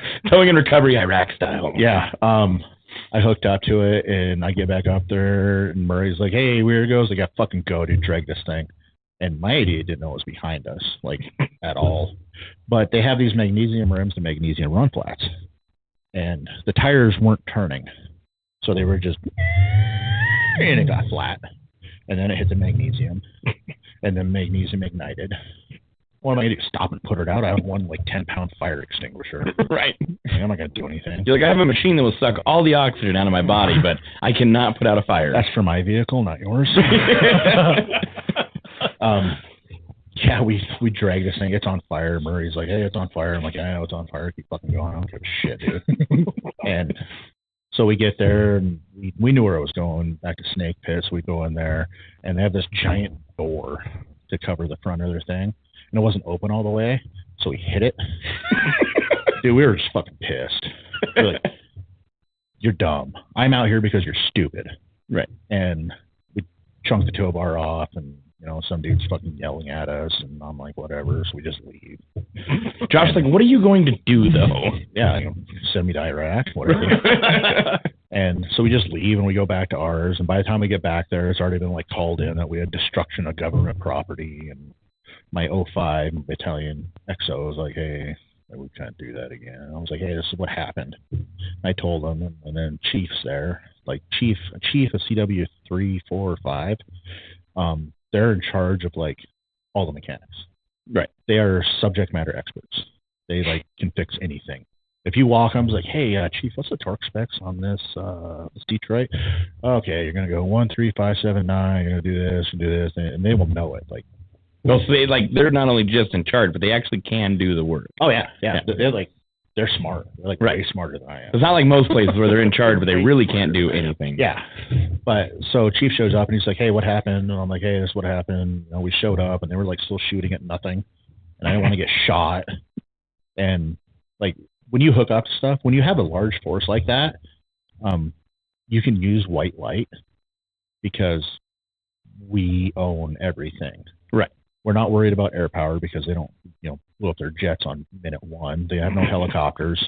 RPGs are an issue, but that's why you have 50 cals and everything else, and you suppress everything out to 100 meters or more. And I try to use white light. Oh, turn that shit off. Like, okay, I can use white light and be out of here in 5 minutes, or I can use my nods and slip on all of this spent ammunition on the ground and bust my ass and be out of here in 30 minutes. Like, nope, it's me. And the rule was that when I was on a call, no matter my rank, I was the highest ranking person by position. I was a subject matter expert for that recovery, so I don't care if you have stars on your collar. I'm in charge here. Right, you're leading. Yeah, this is my domain. As soon as we get back to the base, right, you're in charge again. Like, you have to do your job, and they're to protect you to do your job. Yes, that's how it worked. Right, and everybody else understood that, except the Marines, because raw or whatever. Right. Oh, dude, you know how to tell if somebody's a Marine? What? Don't worry, they'll tell you. What it is. Kind of like a bull hauler. Yeah. Haul cows. You can smell them too. God, they got a smell about them. It's sick. Oh, yeah. You have to condemn the truck. You got to crush it. But yeah, You bought one. What are you talking about? That's how I know. I have to drive the fucker now because never mind. We'll just get off that topic. The guy that's gonna fix it. Topic. Well, the guy that's gonna fix it sit across the table. I don't want to make jokes. I don't want to run a risk. I don't have to work. That's what I mean. I'm just not gonna say much on the topic. Speaking of that, what about your water rescue? If you're the most important guy, when you said you strip down, you're like, I'm not doing this in armor. I'm fucking. Our drinking water? Yeah, when you said you had to recover that. We'd get a run from TQ once a week, and it had all of our water for a unit for the week. We got like 2 gallons a day. You could bathe with it, you could use it to heat up your MREs, or you could drink it and not die. So 99% of us drank it so we didn't die. Right. Hence hygiene was shit, and we ate cold food for a long time. Actually, it wasn't cold. You just put it out in the sun for like 5 minutes, and it was hotter than anything. So we get this call that I forget who it was. It was like Florida National Guard or somebody. Hit an IED, rolled off, and it was our water. Because usually if something like that happens and it's just like a truck, I do what's called an AVD, abandon and destroy, where I set charges, I blow it up. If there's anything left, scouts will call in an artillery strike or the mortars. Oh, thank you, sir. Yep. I'll go scratch the paint. So what happens? Oh, sorry. No, you're good. So the water, it got blown off. It just went over the railroad tracks. It got hit by an IED, rolled off to the side, and it was a PLS, palletized loading system. It's one of those things that has a hook that lowers down, and there's like a flat rack that everything's ratchet strapped to, and they just pick the whole thing up. Yeah. It was that and a trailer. It's like Farm Sim. Yeah. You don't want one of those. It'd be great for hauling hay. Well, small squares. Yeah. Later.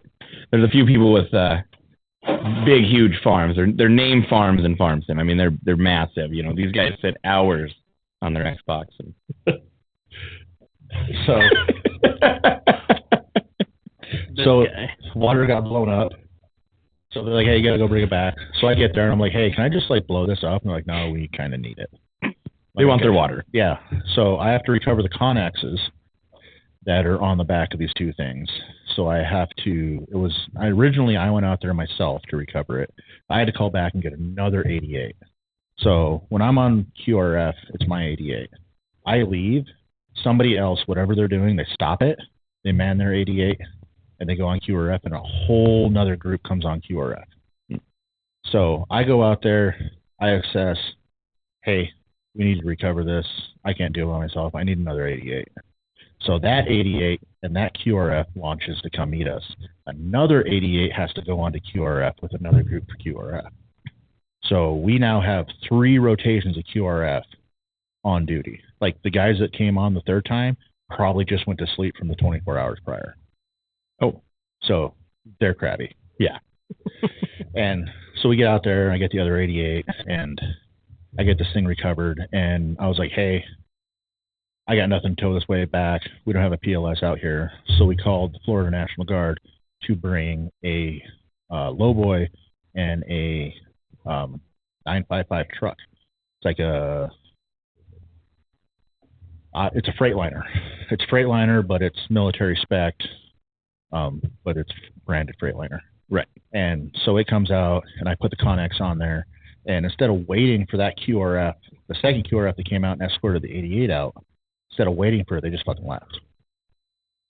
Like, just took off. Yeah, you turn around and you're like, where the fuck did they go? He's like, I'm gonna get back. Yeah, but like, dude, this is not Orlando. You don't like, oh, I know where I'm going. He did not know where he was going. You're like, nope, that's how the guy ran over the first IED was. Yeah. He thought he knew where he was going. But so I get out there, and before I even start recovering anything, I'm looking at this thing going, fuck. And so I stripped all my shit down because I could work faster without all my gear on.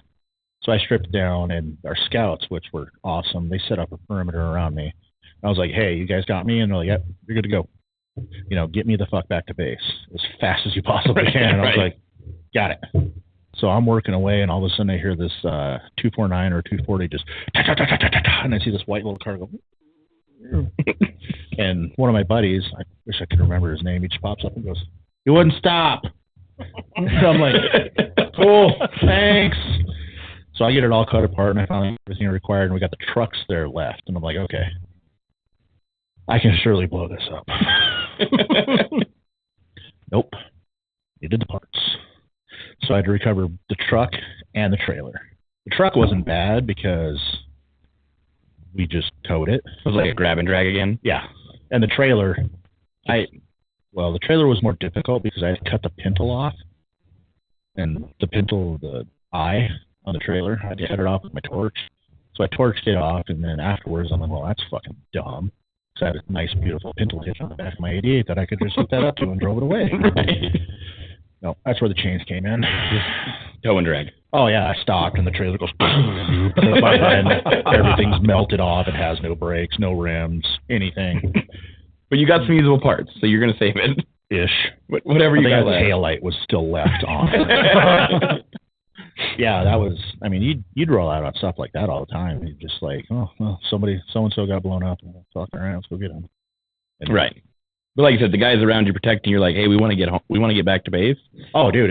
And you're like, the better you protect me, the better we get back. Oh, the fastest we could. Like, we had our crews, the maintenance guys had trained because when you're in, like, the line teams, the non-pogues, the actual infantry guys, the lowest enlisted guy is usually the driver of the vehicle, and that's his vehicle. He's in charge of the BII, basic issue items. That is your, sledgehammer, your track jacks, your spare tracks on the side, stuff like that. The TC is in charge of the weapon systems, 25 millimeter Bushmaster, shit like that. The driver's in charge of all your PDI, your inspections and stuff. Every morning when you wake up in the morning, you go out, you check the oil. It's like, the CDL, your pre-trip. Right. You pre-trip it every morning, or after every mission, you do a post-trip. Make sure everything's okay. That was the driver's job. The driver was also in charge of bringing it down to us for maintenance. If the heater didn't work, hey, third gear seems a little funny, or it's got a miss, stuff like that, you bring it down to us. We trained our guys to where if you go down, these are that need to be off before I get there, so I don't destroy this. Like the prop shafts. We had our 88 mics, our truck drivers. I mean, when we showed up, they would tell them like, "Hey, what's coming?" It's either a Hammett Wrecker, which has air, and it's just like a tow truck. You go underneath, underlift, you pick it up, hook up the air because it had front glad hands on it. Yeah. Hook up the air, supply it, let the brakes off, roll it. Don't have to do shit really. But if it shows up and you're like, hey, the 88's coming to get it, they're like, fuck. They're under there with their non-ratcheting wrenches, putting in caging bolts and trying to drop drive shafts and shit. And yeah, we had only hand tools. Right. And like you said, if you're hooking to it, it's getting drug. Oh yeah, shit, you're getting back. You're getting back in one way. Well, my wrecker would drive 65, 70 miles an hour. Way harder target to hit than 27. Right. I was slow, dumb, and slow. I mean, and you're driving over goats on the way to. Oh, dude, I would medians, cars. But like, it's not even like a high speed like Grand Theft Auto. Like I stole a tank. You're like, well, over here. Well, yeah, my driver, he sits right there. And when he sits there in the hatch, like, his eyes are the only thing out. Because, get shot in the head, bad deal. Yeah. Me, I'm waist up out because I have to stand up and hit the 50. So I'm like, hey, that looks like a new piece of asphalt in the road. Don't run that over because it's going to probably explode on us. That goat wasn't here when we left last time we went. That car's new. Why is the dude sitting over there with a cell phone? Why is that guy got binoculars? There was no straight line. It was, okay, we're going this way now. Right. And you could do it. You literally could do it. Oh, God. All right. Let's go to France. Oh. Let's get some lighter topics. France. You might want to lean back for this. I'm working on it. I'm not allowed back. Ever.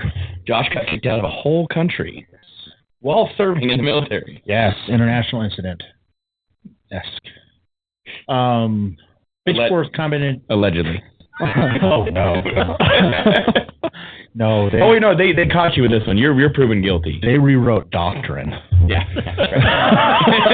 His name's on a wall somewhere. There were embassies that talked to each other. I'm pretty sure because of me. Oh, I'm sure 130th Engineer Corps General was woken up because of me, and the entire 54th Engineer Sapper Platoon. So again, 1999, I joined up. I did my basic training in Fort Knox, Kentucky, and then I did my AIT in Aberdeen Proving Grounds, Maryland.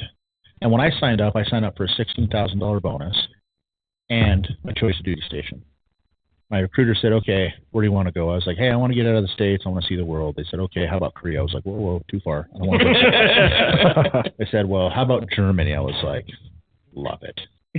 Sign me up. And I still get a $16,000 bonus. Dude, I'm 17 years old. I've never made $16,000. Right, it seemed like a lot. And you can go to Germany for free. Exactly. And I mean, as an E1, I was making $900 a month, like $450 every 2 weeks. I was rich. Right. I was balling on a budget. I was making it rain. And in Germany, you could drink, couldn't you? Oh yeah, I was 18 years old. I got picked up by my sponsored NCO. I was like, "You want a beer?" I was like, "Yeah." Yeah, because you only can't drink while serving basically on U.S. soil, right? Yes. We had what's called a SOFA, Status of Forces Agreement, where the drinking age on post was 18 because it was 18 out on the economy. Gotcha. So I did all that stuff. Went over to Germany. and it was wild because first time I the country. I mean, really been out of Montana. I've been to, like, Alaska, Wyoming, and stuff like that. Never been to California. And all Not of a sudden, much. No. He draws the line for the United States at California border. He's like, I'll go to Germany, but I won't go to California. oh, I was not going to California. Went to California once. And that was horrible. It's a whole different thing. So Germany, like, hey, you're going to 54th Combat Engineers. I'm like, okay, what's that? No idea. And so they're like, hey, well, you'll figure it out. So I go there. Haven't slept in like 2 fucking days. Jet-lagged my balls off. And I get there, get picked up at the reception area. They take me to a barracks that was literally built by Hitler. The battalion area had a wind chime not a wind chime, a weather vane that had a swastika on it still. No kidding. And so I go there. They're like, okay, you're on the 3rd floor. Here's your shit. I'll see you in 5 hours. Get some sleep. Oh, I'm in Germany. I can drink. Yeah. So did all that stuff and found out what combat engineers were. I got there in 2000. I was there when the towers went down in 9/11. I think it was the next day. And like, hey, towers got hit on the face, whatever, whatever, got hit again. Oh, this fucking sucked. And then Pentagon hit. I'm like, holy fuck. It's just weird. That shit's going down. Yeah. And then we were on what's called Red Cycle, which means we were the responding combat engineer unit for USARA, all of Europe. We had our shit packed. We were going to get on a plane, boat, train, whatever, and go. So we get all our shit staged. We're ready to go.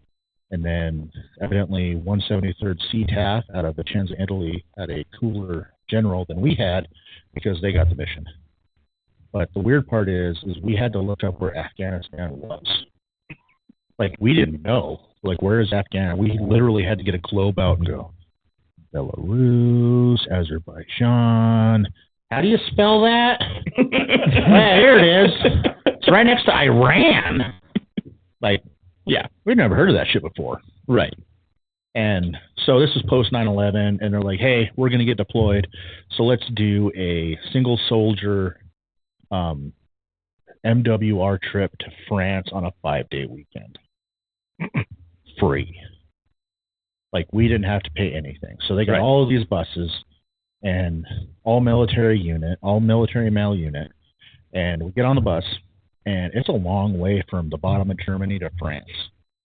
We got drunk, sobered up, got drunk again, sobered up a little bit, and got drunk again before we made it to France. Holy shit. So we get there, and they're like, okay, so here's France. This is the hotel we're staying at. Nobody speaks the language. Nobody can read the language. Meet back here in 4 days because we're going back to Germany. Okay. So I was with the Sapper platoon, which is the guys that go out before in smaller forces to clear landmines, obstacle stuff like that. Yeah. Landing zones, stuff like that. So they're like the cooler guys than just the basic engineer guys. So I was their mechanics. They're like, hey, you're with us. I was like, cool. So the first place we go to is Napoleon's Tomb, which was closed. So we breached it. And there's a bunch of us walking around, taking pictures inside of Napoleon's Tomb. It's like a whole museum thing. And then the French police. Oh, it was closed. Yeah. The French police showed up. And I don't think I got arrested there because I think we beat them up. Subdued them, I thought you said. Yes, subdued them. Subdued them, yeah.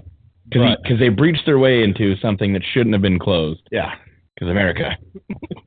So then we're like, okay, where else are we going to go? We're like, well, we keep hearing about this Louvre thing. Let's go there. Okay, so we go to the Louvre, and like the line was insane. But they had a bar across the plaza where they had a fountain. And I'd been drinking a lot. So there's a picture of me standing on top of this fountain, on top of this horse. The horse has water coming out of its mouth. and I'm peeing into the water. And there's a picture, and another picture of a guy at the bottom of the same stream I'm peeing in, like washing himself. So I ended up peeing on a guy. Now, is that guy with you or just some guy in the fountain? Some French dude. Why is he washing himself in a fountain in the middle of a plaza? Oh. Not my problem. Well, I guess the same question. Why is some guy peeing into this fountain? That's true. But then in France, you have to pay to get out of a toilet. We didn't know that. So they have this big round things, and you open the door, you go in, and it can somehow sense that you're in there. Door closes, and then you can't get out until you pay. No, like a quarter machine or what? Yeah, they used euros at the time, so there's like €1 is like a quarter. Right. So right. like, but I mean, like euros. change. You're not like swiping your iPad. You know. Oh no, this was pre. Right. So anything digital. You're still looking at cash. Yeah. Okay. And we didn't know that, so we broke it to get out. I think I was in it. And it's drunken haze. We're not really sure. Yeah. We out of here. Yeah. So I got arrested for that. We got arrested for that. We went to jail. First sergeant had to come bail us out. And then he told us not to do that. He told us to go to the hotel. So we went to the hotel, slept for like 2 hours. Somebody woke up, and then we decided to go to Notre Dame Cathedral because there was a guy that was Catholic, and he was like, "Hey, my mom wants me to go." I was like, "Cool, we'll go. You know, it's cool. I saw the Hunchback of Notre Dame." You're like, based on the last few hours of this trip, do you really want us to take you to the cathedral?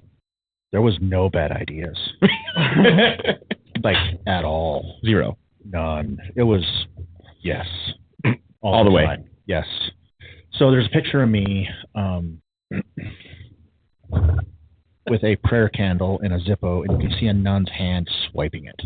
And I think that's the second time we got arrested.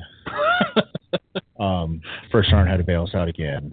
Did you guys have like a frequent flyer card with the jail up there? Or? They didn't want us in there. Oh, okay.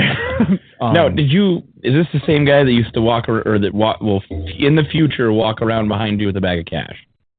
First sergeant? Yeah. No, that was a lieutenant. I was making a joke. Like, so you went in the military and they hired a guy to carry around a duffel bag of cash to literally follow you around and just. They just knew right at that moment. Everywhere you went. You were going to be a problem.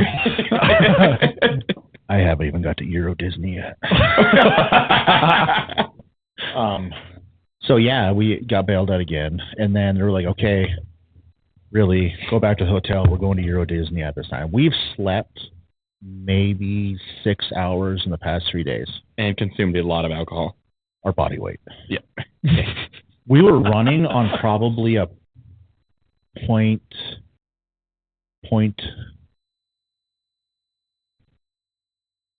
Point one, like baseline, BAC.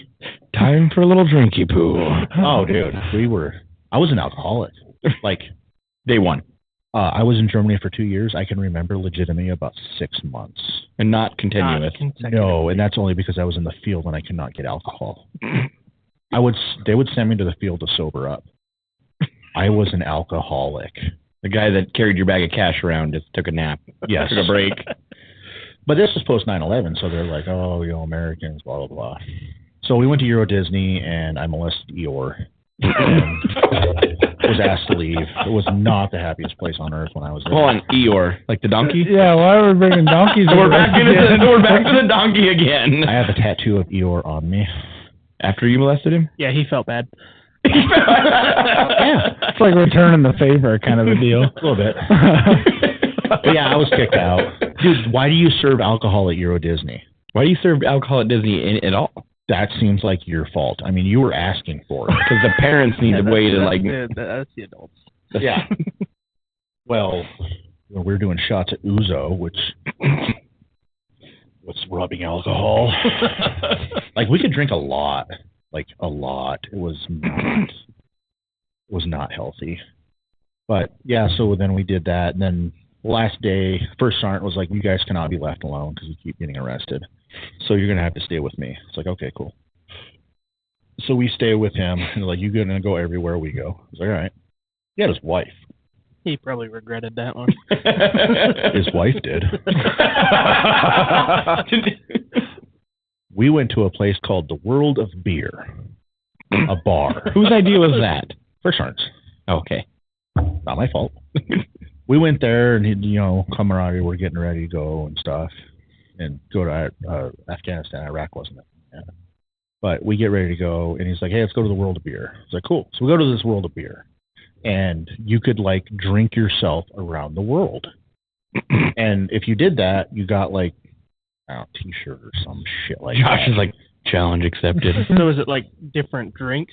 From like every that? country. Right. They had thousands. Like a home brew, like a home. No, they brought them in. No, I mean, but like each country's homemade. Yes. Like, what would America's be? They had Anheuser-Busch. They had Yingling. They had Amstel was German. They had a lot of American stuff. So there was like 8 or 10 of us. So they decided we all picked a country. Like, hey, Chandler's good at America. You're drinking all of America. Right. Josh, All of it. you are good with South America, so you're going to drink South America. Josh is like, I'm gonna drink the rest. No. If you can handle the NA, I will drink the rest. You ain't gotta worry about it. South America had like 30, and it was not like a taster. It was a 16 to 22 ounce beer. Oh, so they weren't fucking around. No. It was a beverage. Yes. So it wasn't like one of these cheap little shops here. It was like, oh, taste the world, and you get like a shot, and you're like, well, that was cool. No, our bar tab was like $4,000. Holy shit. Yeah. It was Okay. a lot. Yeah. And we made, I think I was making like $1,300 a month at that point. And I was, my bonus was gone. Right. My $16,000 sign-on bonus It was gone. had Drank since it. been ingested at that point, just in Germany. Right. Wow. And so we got it broke down. We had a plan. Everybody had a country, and we're like, we're going to do this. Get a T-shirt. And we did. I think we made it like 1.5 times because nobody had ever done it 2. And so we did it once. We're like, hey, we're going to go again.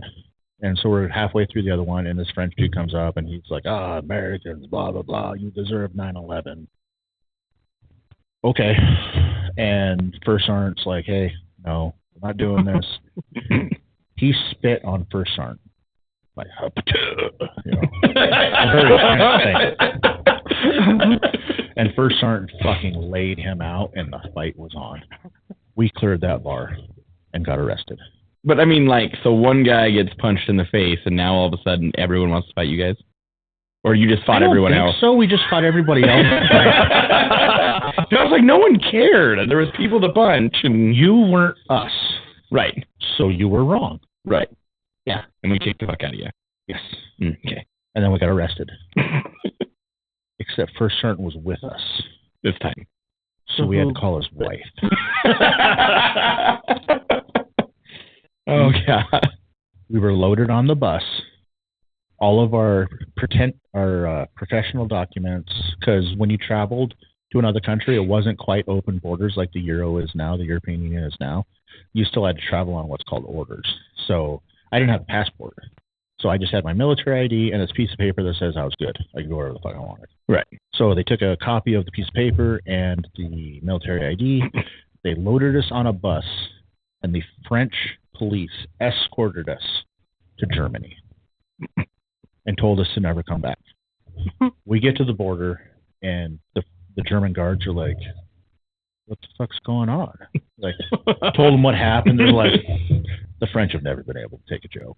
The Germans are like, come on in. They told us welcome home and waved us through. Come on back, boys. We got more beer for you. Yeah, and then we got back, and then we had what's called an all hands, where everybody had to go to a formation because of us, and they were very angry At you guys. Yes, but we won. That's all that mattered. You're not allowed back for round 2. No, they stopped all foreign trips after that. Oh, that sounds like fun. Like all foreign trips. No more Euro Disney. No.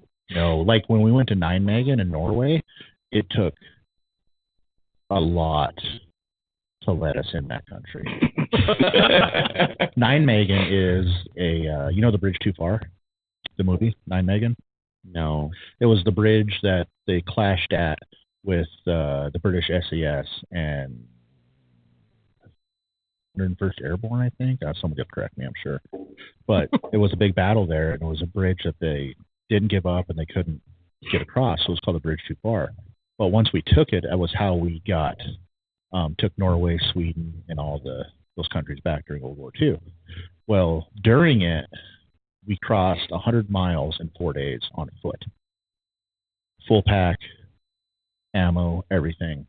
Like, that's a big feat. So every year, to commemorate that, they do what's called the Nijmegen March. And you do 100 miles in 4 days. Full pack, everything. Yeah. Yeah, we did this for fun. Or was it just because you got kicked out of all the fun countries? France wasn't fun. It was dirty. It was nasty. We went to the Eiffel Tower. Somebody got their wallet stolen. I did not like France. It stunk. Everybody was rude. I mean, obviously, I was perfect and a gentleman. Help some guy take a shower. Right? Hygiene. Oh, man. But yeah, that was... Europe was fun. All right, what about the cheerleaders? This is a good story too. What? I know. Oh, sorry. No, you can do whatever you want. Oh, no, we're here to listen. So, while we were in Germany, or not Germany, this was 2004 in Iraq, and they would bring MWR shows. Not MWR, USO shows to us. And when they brought the USO shows, they would bring, like, you know, Toby Keith, I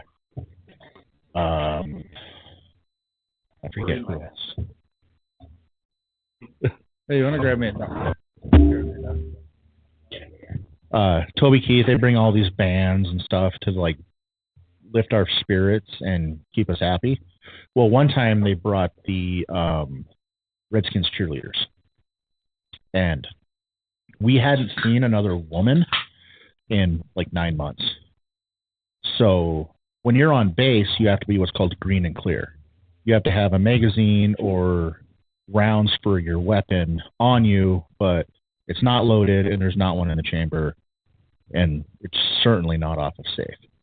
So what happened was they brought the Redskins cheerleaders on here, and when they landed, we could smell them because we hadn't smelled clean in 9 months. We'd been smelling each other, and it was disgusting, but it was normal. So they brought the Redskins cheerleaders in, and they had the mortars and the scouts were their security detail. And it was funny because they didn't understand. They understood it was dangerous, and they got flown in on Chinooks. It was understood that it was dangerous, but they didn't understand why they were being secured. They didn't understand that they were being secured from us. So the scouts and the mortar platoon, they were their security, and they were magazine in, round in the chamber, mostly unsafe, because they showed up and they're like, oh, you guys are, like, this is the first place we've been where you guys are, you know, locked, cocked, ready to rock. I'm like, yeah, we're here for your safety. Oh, is it that dangerous? Yeah, these guys haven't seen a woman in a while. What? Like, yeah, we're here to protect you from the 500 or so horny people that haven't seen a midriff other than a Maxim magazine in 9 months. And yeah, they were terrified of us. But yeah, that was cool. They were very pretty. What did they do? Just prance them around the base and then? Oh yeah, they like did autograph signings, and they did like a cheer where they like jumped up and down in their scantily clad things. Like they showed up in like their halter tops and their short shorts and their boots, and it was their cheerleader uniform. They had pom poms and shit. Right, like they were ready to go, and you guys are like women. Oh, we were like ready to go. It'll be the worst 10 minutes of your life. That's for all 500 of them. Yeah, right. All 500. It's called a train. Choo choo. Well, we didn't have the only women that we had post was what's called a desert diva. A 3 in the States is a 10 in the sand. It didn't matter. You could be a 3. The ugly stick you could have fell out of the ugly tree, hit every branch on the way down, and the tree could have fell on you. You were still a 10. But they were on the other side of our FOB, forward operating base, because they were like division level people. Like they were like the JAG people. They were like the people that would come and arrest us when we did something bad. Yeah, it was weird that they had lawyers there. Josh is like, if only Urban could go to France once. Oh, dude, everybody should never go to France. It was disgusting. Germany's way better. That brings us to the blue room, the clean room. Ah, Dave. Just looking at my notes here, it says Dave in the blue room. Yes, Dave. Dave. Are you allowed to tell this story? Yeah. I'm sure he did. I don't give a shit. Dave was the mad whacker. You put enough men in an area, you're gonna have compulsory masturbation to release required at some point. It was like, when you turn 12 and discover what it's for. And Dave liked to do it without locking the door to the shitter. Masturbate alone, masturbate with friends. He did it twice with friends. But Dave was in there, and this was towards the end. It was like 10. His give had busted many, many days before that. And he was cranking one out like one does. And a major from 1st Armored Division opens the door, and without missing a stroke, he looks him dead in the eyes and goes, if you ain't going to catch it, you ain't going to help, shut the fucking door. And Dave's an E5. This guy's an O5. Like, big pay gap. But at that point, everybody has hand grenades. So it's cool. And you're on edge. Like, yes. And there was an entire formation right there. And Dave finished, got out, walked past the formation, saluted the major, and walked away. Because it was just another Tuesday. Another Monday flavored Wednesday. Yeah, and it was amazing because, like, all the bullshit that goes on when you're in Fort Riley, like, oh, I hate you, you're a dickhead, I'm going to kick your ass. We were all really cool with each other once we got rounds and grenades. Like, the petty shit stopped. We were all friends. Right. Because we all had grenades. Yeah. That's when you knew it was bad, when they were like, okay, walk down this. Here's another one for you. Flying home, we flew Delta. Isn't that the shittiest one? Yes. We flew Delta from Kuwait to Ireland, Ireland to Maryland, Maryland to Fort Riley. It took us like 2 days to get home.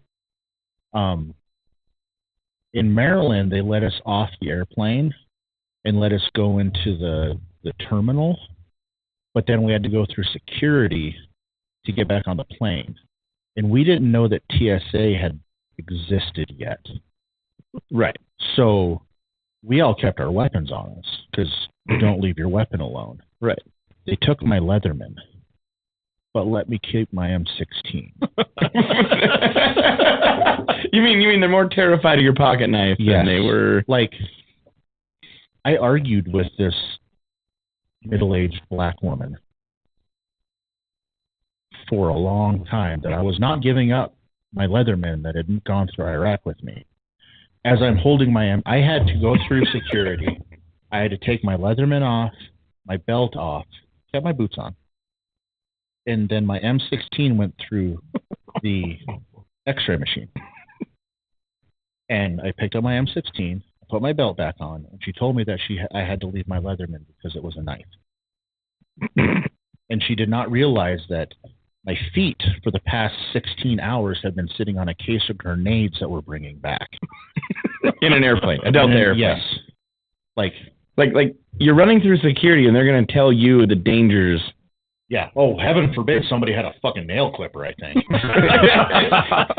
Josh is like, do you not know where we just came from? Well, sir, but if someone got their hands on your nail clippers. That was the safest flight in the air at that time. I think Air Force One was more at risk than we were. There was not going to be a hijacking. If somebody would have approached were you with aircraft civilians? in flight, huh? Were you with civilians or? No. Oh, okay. The only civilians on there was the 2 pilots and the cabin crew, which again, They probably didn't get around the plane very much. were pretty. A Mile High Club. Or pretty. I don't know. It was not me. I was married at the time. Josh, like, allegedly, that bathroom got used a lot. Well, no, dude, there was a line. our carry-ons were squad automatic weapons. Right? Like, when we got on the plane in Kuwait, we got on the plane in a military base. Yeah. So it was like no big deal. We got on the plane.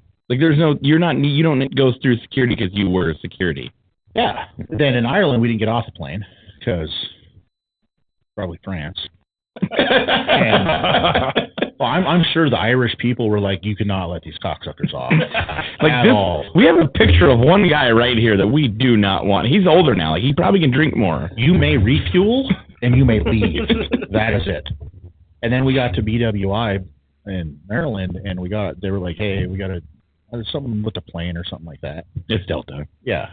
And so we got off. It was going to be a couple of hours, I think.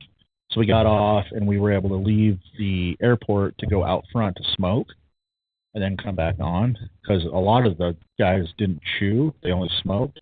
So the nicotine was drastically coming out of their system, and they were cranky. Yeah, it was a bad deal. It was a bad deal. So they go off, and they, like, chain smoked a pack of Newports. Like, bad. Then we had to go through security to get back on, and everybody was like, what the fuck? Right.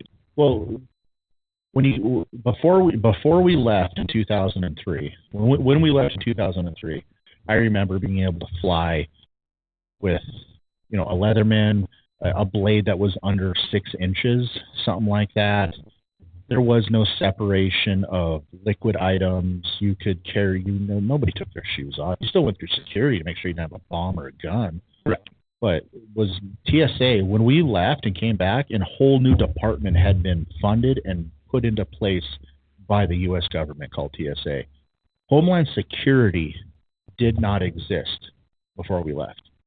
When we came back, magically there was another person, another group. Yeah. Nobody told us.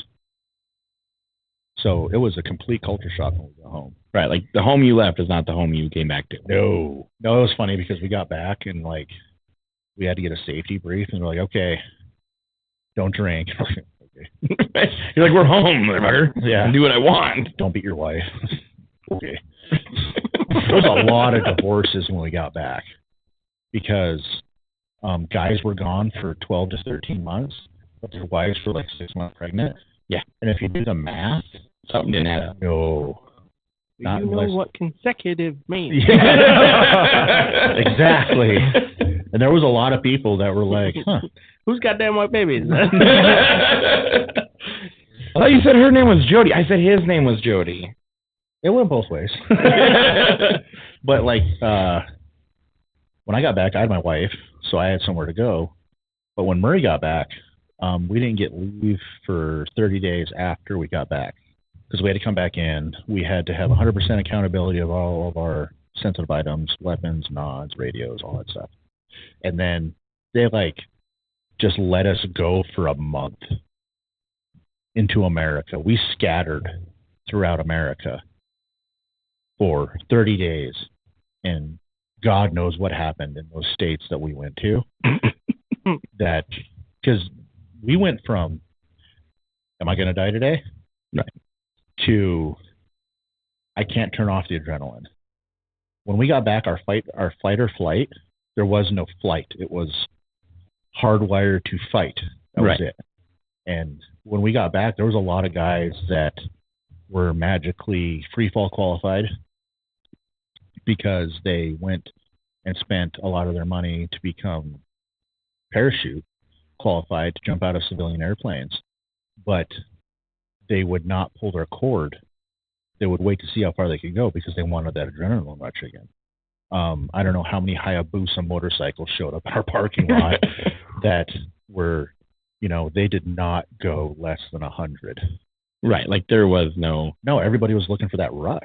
When you went from, I'm in this M88, I can literally drive over everything I want. Mm-hmm. And now we're in America where this lady's going to not turn her blinker on and then flip you off. My wife did all the driving for I think my wife drove for that 30 days because I drove once and almost did. We were at a Nissan Sentra, 1992 Nissan Sentra, and I still thought I was in my 88, and I was going to push that motherfucker out of the way because my driving style had completely changed. Right, like everything had changed. Oh yeah, there was no defensive. I offensively drove, and I still offensively drive.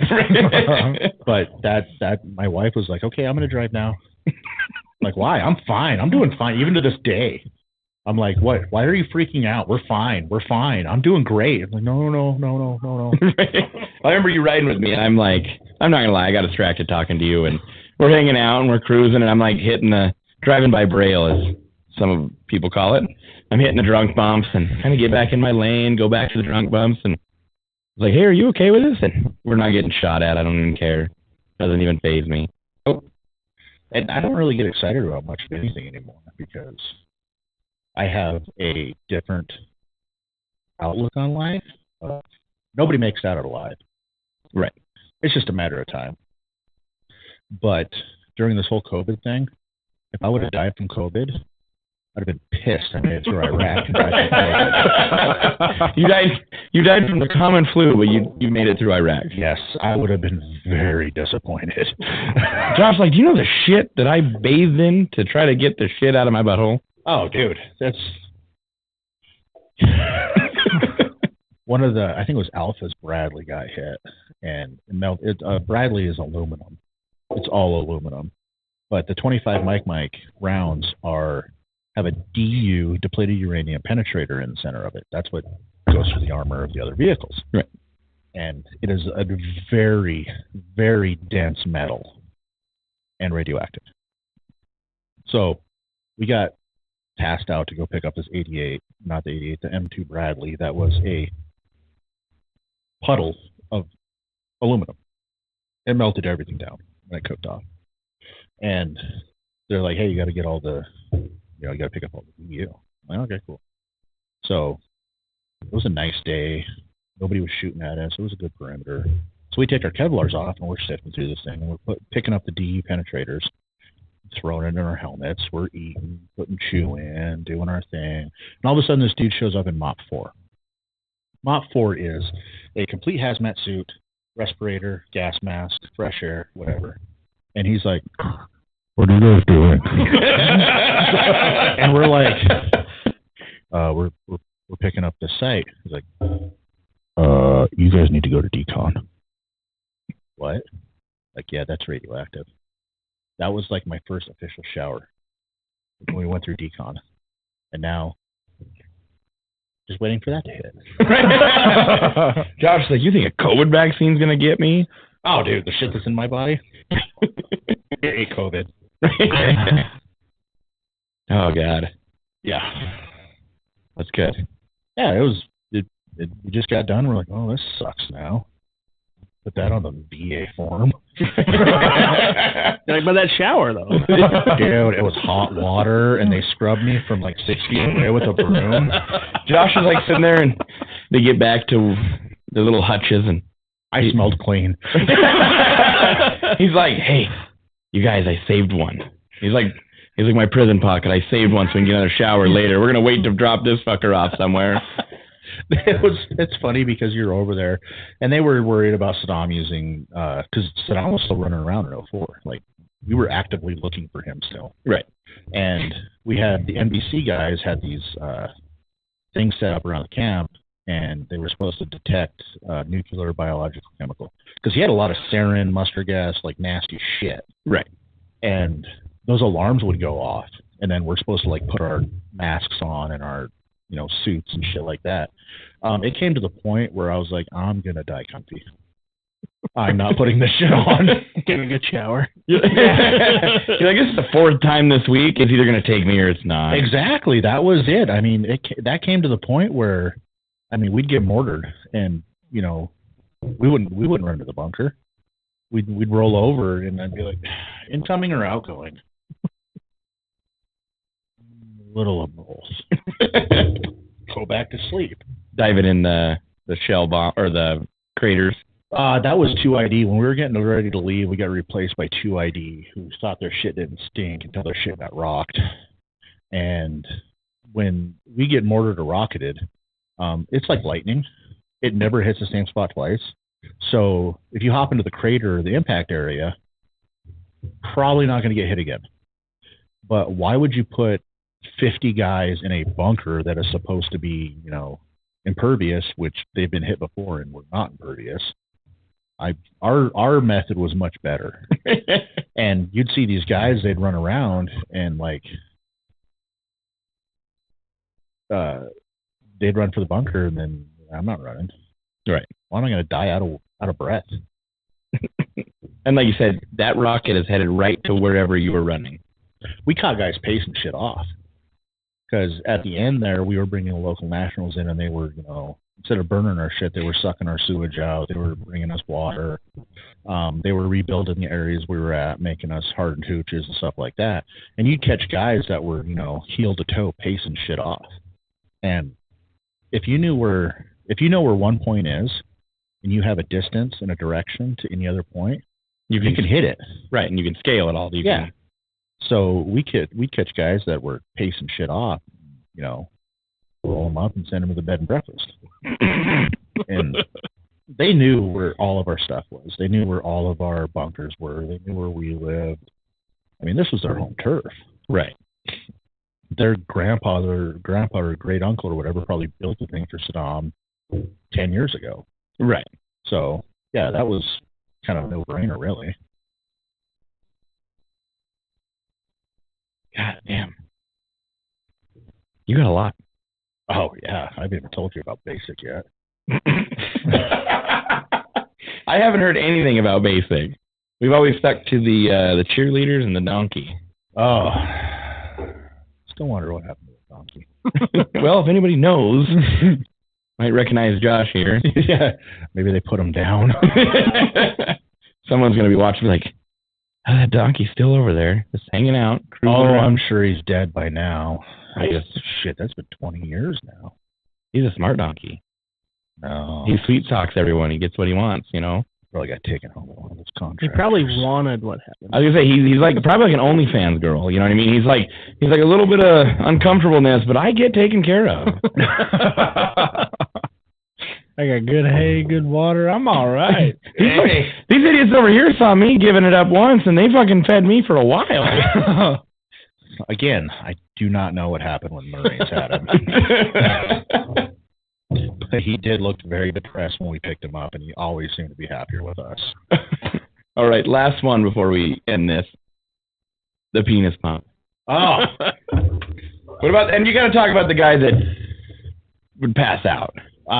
Presbanowski. This was, again, 54th Engineers. This was... He's like, let me make sure we know exactly who I am talking about. I want to say pre-France. There's some girl that's going, I wish somebody would have warned me before I met this guy. Oh, dude. You mule dick. Hey, when you're in the military, I mean, any branch, not any branch, I'm sorry, excluding the Air Force, because I think their showers have curtains. In the Army, we would do, in basic training, we do what's called a car wash.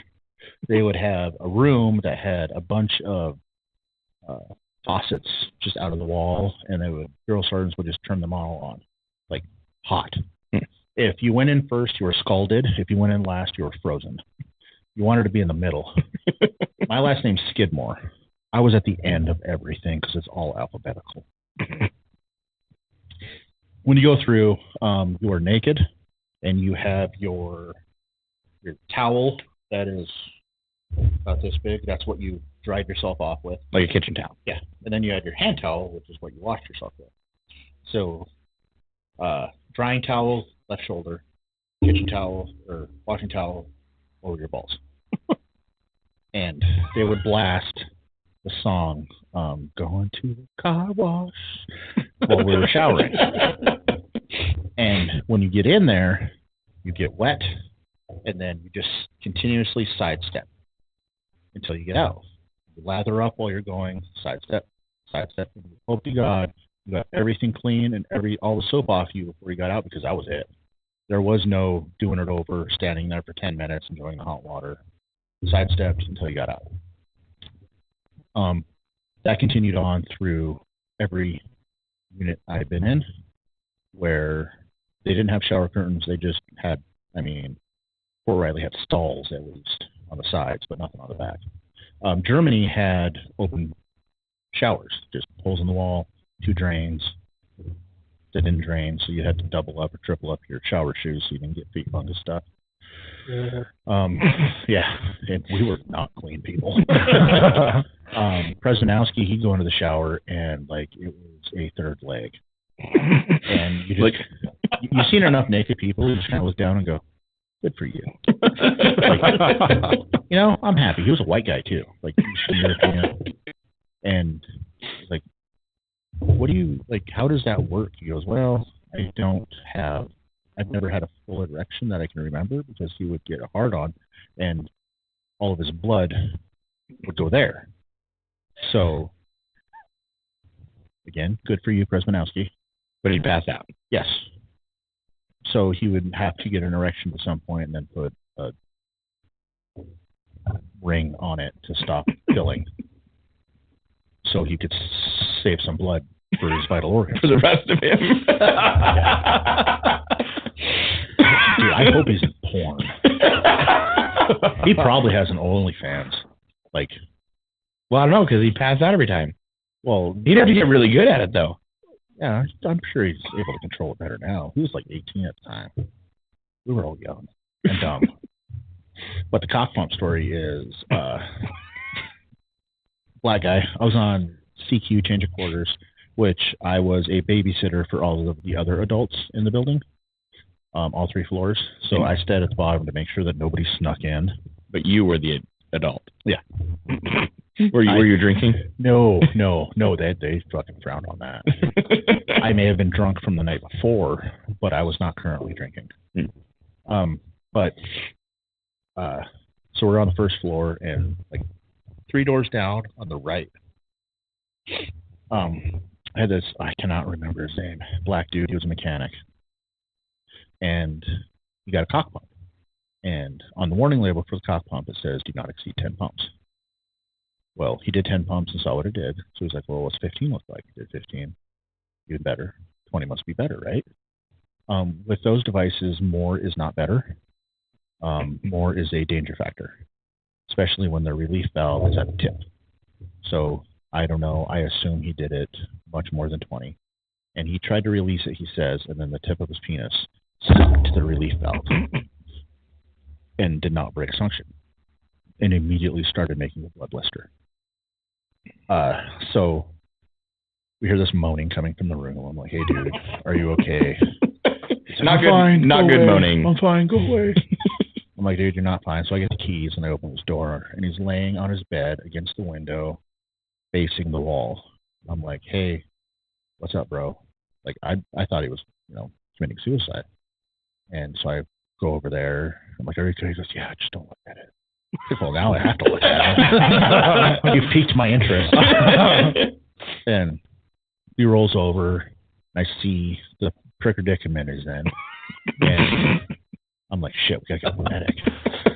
So I go back out and tell the other guy I'm on CQ, I was like, hey, we need Doc over here now, which is a medic. And so he goes, gets Doc, and Doc's like, what's going on? He goes, so-and-so's got his dick stuck in a pump. And he's like, what? In a combat unit, medics get all sorts of weird shit, jumping out of third floor rooms, rappelling off of balconies, things in orifices. And so he grabs his med bag, comes over, he goes, okay, what's going on? He shows me, he goes, holy fuck. It's like, well, we have to break the vacuum. My idea was hit it with a hammer. Well, it was glass, so it'll break. I wasn't really thinking about the aftermath. And he goes, no, we can't do that. And so we get to speculum. which, if you don't know what a speculum is, it's used in gynecological examinations to check the reproductive organs of women. Why a medic had one in a male unit, I don't know. But I never saw a hamster. Thankfully he did. So it's kind of curved. So he was able to get it in there and remove a large amount of skin at the shaft and break the suction finally. And we got it off. But it wouldn't go away. And it was a giant blood blister. So what ended up happening is, have you ever seen one of those injection tools for like turkeys at Thanksgiving where you fill it full of butter and you inject it into the thing? Do we need to look it up? A turkey baster? Yeah. Not a turkey baster, a seasoning injector. Like a syringe. That's Okay, yeah. We use that to remove the blood from his penis. There's my name. So let's see.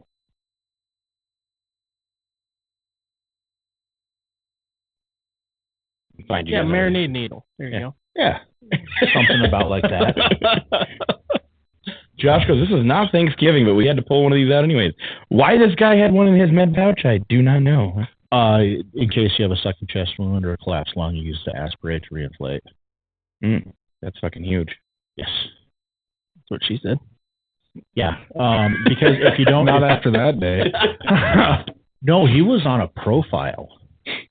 A profile in the military is like if you break your leg, okay, they give you a profile so that it says, he doesn't have to run or he gets crutches, something like that. He had a profile for his penis where he was on light duty. He wasn't allowed to pick stuff up. He didn't run for like a month. Like they were worried. Well, he was worried it was never going to function again because if you don't get the blood out, it goes necrotic and then they have to amputate. And Josh is going, is it worth it? Is it worth not having to run again? No. I have 3 kids. Mine still works-ish as long as I have the little blue CLs. But. Oh, God. Well, see, he's got a speculum, but they also ordered pallets of heavy flow tampons and maxi pads. We didn't order them. We purchased them from the shopette in Iraq because this was pre-Quick Clot. I mean, Quick Clot came out while we were there, but it came out towards the end of it, of 2004. So did you buy them off base then? No, we bought them on base. Oh, okay. But I mean, how did the base get them? The base is run by the AFES, Armed Forces Exchange Services.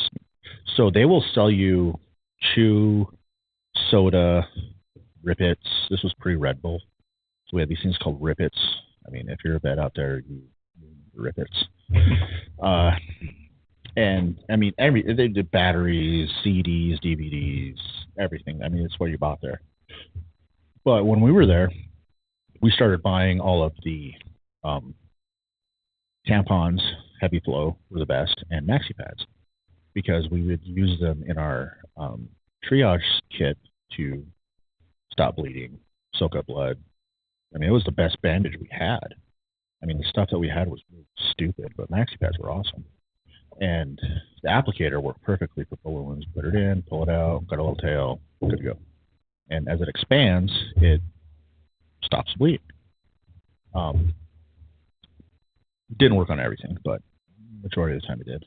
But AFES, Armed Forces Exchange Services, would see what we were buying, and they would ship more.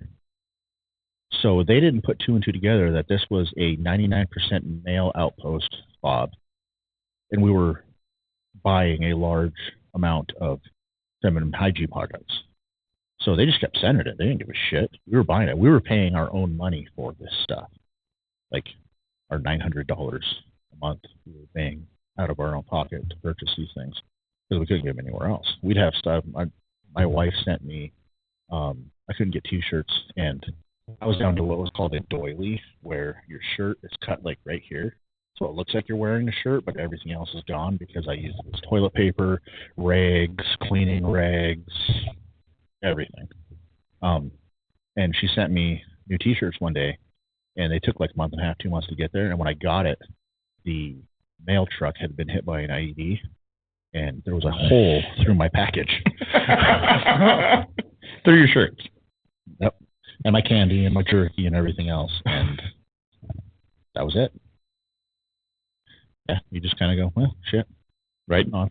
I got more than a doily, but I have a hole in my shirt. I had more rags. Right. Right. But we had toilet paper. How long did the duffel bag of toilet paper last? Oh, Barrett was pretty stingy with that shit. I mean, you were there obviously for a year, and a duffel bag could never hold that much. No, by month 4, my shit was no longer consistent, more solid. So it was, one square would get the liquid. But at that point, I wasn't wearing underwear anymore because... Why? Yeah. Or you used it for something else? Yes. That's pretty much how it happened. Right. I mean, that's just what we did. Right. Survived. Mm-hmm. Socks. Everybody had a low sock. Or 2. I mean, they brought us out there. They're like, okay, it's time to do PT, like organized physical training. Yeah. Like, get everybody out there in a formation at the same time every day to go run the perimeter or do push-ups or sit-ups until we got mortared. And then we stopped doing PT. Like, they came down, it was like no organized formations. The only time we did organized formations was when we were doing a memorial for somebody. But even then, the extra security on the perimeter was substantial, and it was at a very short time. We did not linger. We did the memorial, and then we all dispersed. Because if you have a couple hundred people in one area, 3-4 rounds, and you're going to decimate that entire workforce. Right. If you can land a few good ones, you're... Oh, yeah. God damn. Well, we've been in my basement for 2.5 hours now. Thank you again. No problem. I think we'll end this, and we'll have you back. Hopefully when there's actual people watching this. Hey. Well, if anybody watches on afterwards or catches it on online or whatever, and you're a vet and you are having thoughts of suicide or self-harm, I encourage you to seek help, talk to somebody. You're not in this alone. I've been in therapy for 12, almost 13 years. It gets better. It can be better. And I hope that everybody makes it out, because for those of us that made it through that, to come home and to struggle with depression, PTSD, things like that. And if you take yourself out, they still win. 22 a day is too many. 1 a day is too many. If you're having those feelings, talk to somebody. I mean, mom, brother, sister, VA, call the suicide prevention hotline. I'm tired of having my friends getting notifications that so-and-so is no longer with us. He lost his battle with that. So that's my caveat at the end of this thing, is that if you are struggling with PTSD, mental health, suicide, anything like that, get help. Okay? It can get better. It does get better. No, thank you, because that's what our whole little foundation we are trying to get going is helping. Not to give to the general name, hopefully it finds its way to help somebody. We want to go out and find those people ourselves. We want to go give them what they need, not, write the check to the guy on TV and say, hey, hopefully this money makes it somewhere. We want to go find that person that's like, man, if I could just reach out to the right person, not reach out to the people who say they're the right person. Right. Yeah. I mean, if, like you said, you run into the guy on the street, it's like, hey, man, this is it. It's like, hey, here you go. What do you need? We want to face-to-face with them. We don't want to, we're tired of everyone just saying they're doing their part and nobody's actually doing anything. So. Yeah, and we greatly appreciate you coming on the show, and we appreciate your service, everything, all that. Hey, maybe next time we'll talk about trucks.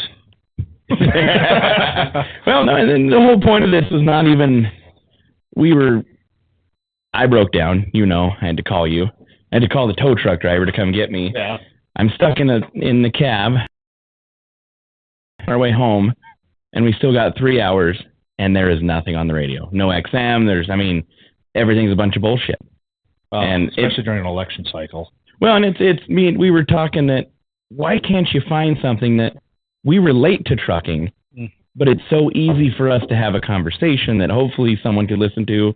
Like I said, bring you on, and it's not deep. It doesn't have to be deep. It doesn't have to be political. We can just go through and have a good time, and Well, with the mental health and the suicide awareness stuff, that's not just veterans. There are a lot of truckers out there that are going through the same thing. The isolation, away from yeah. home, and yeah. not with your family and all that. No, like I said, I was going to ask if you had anything to throw out there for anyone but you already had that. Yep.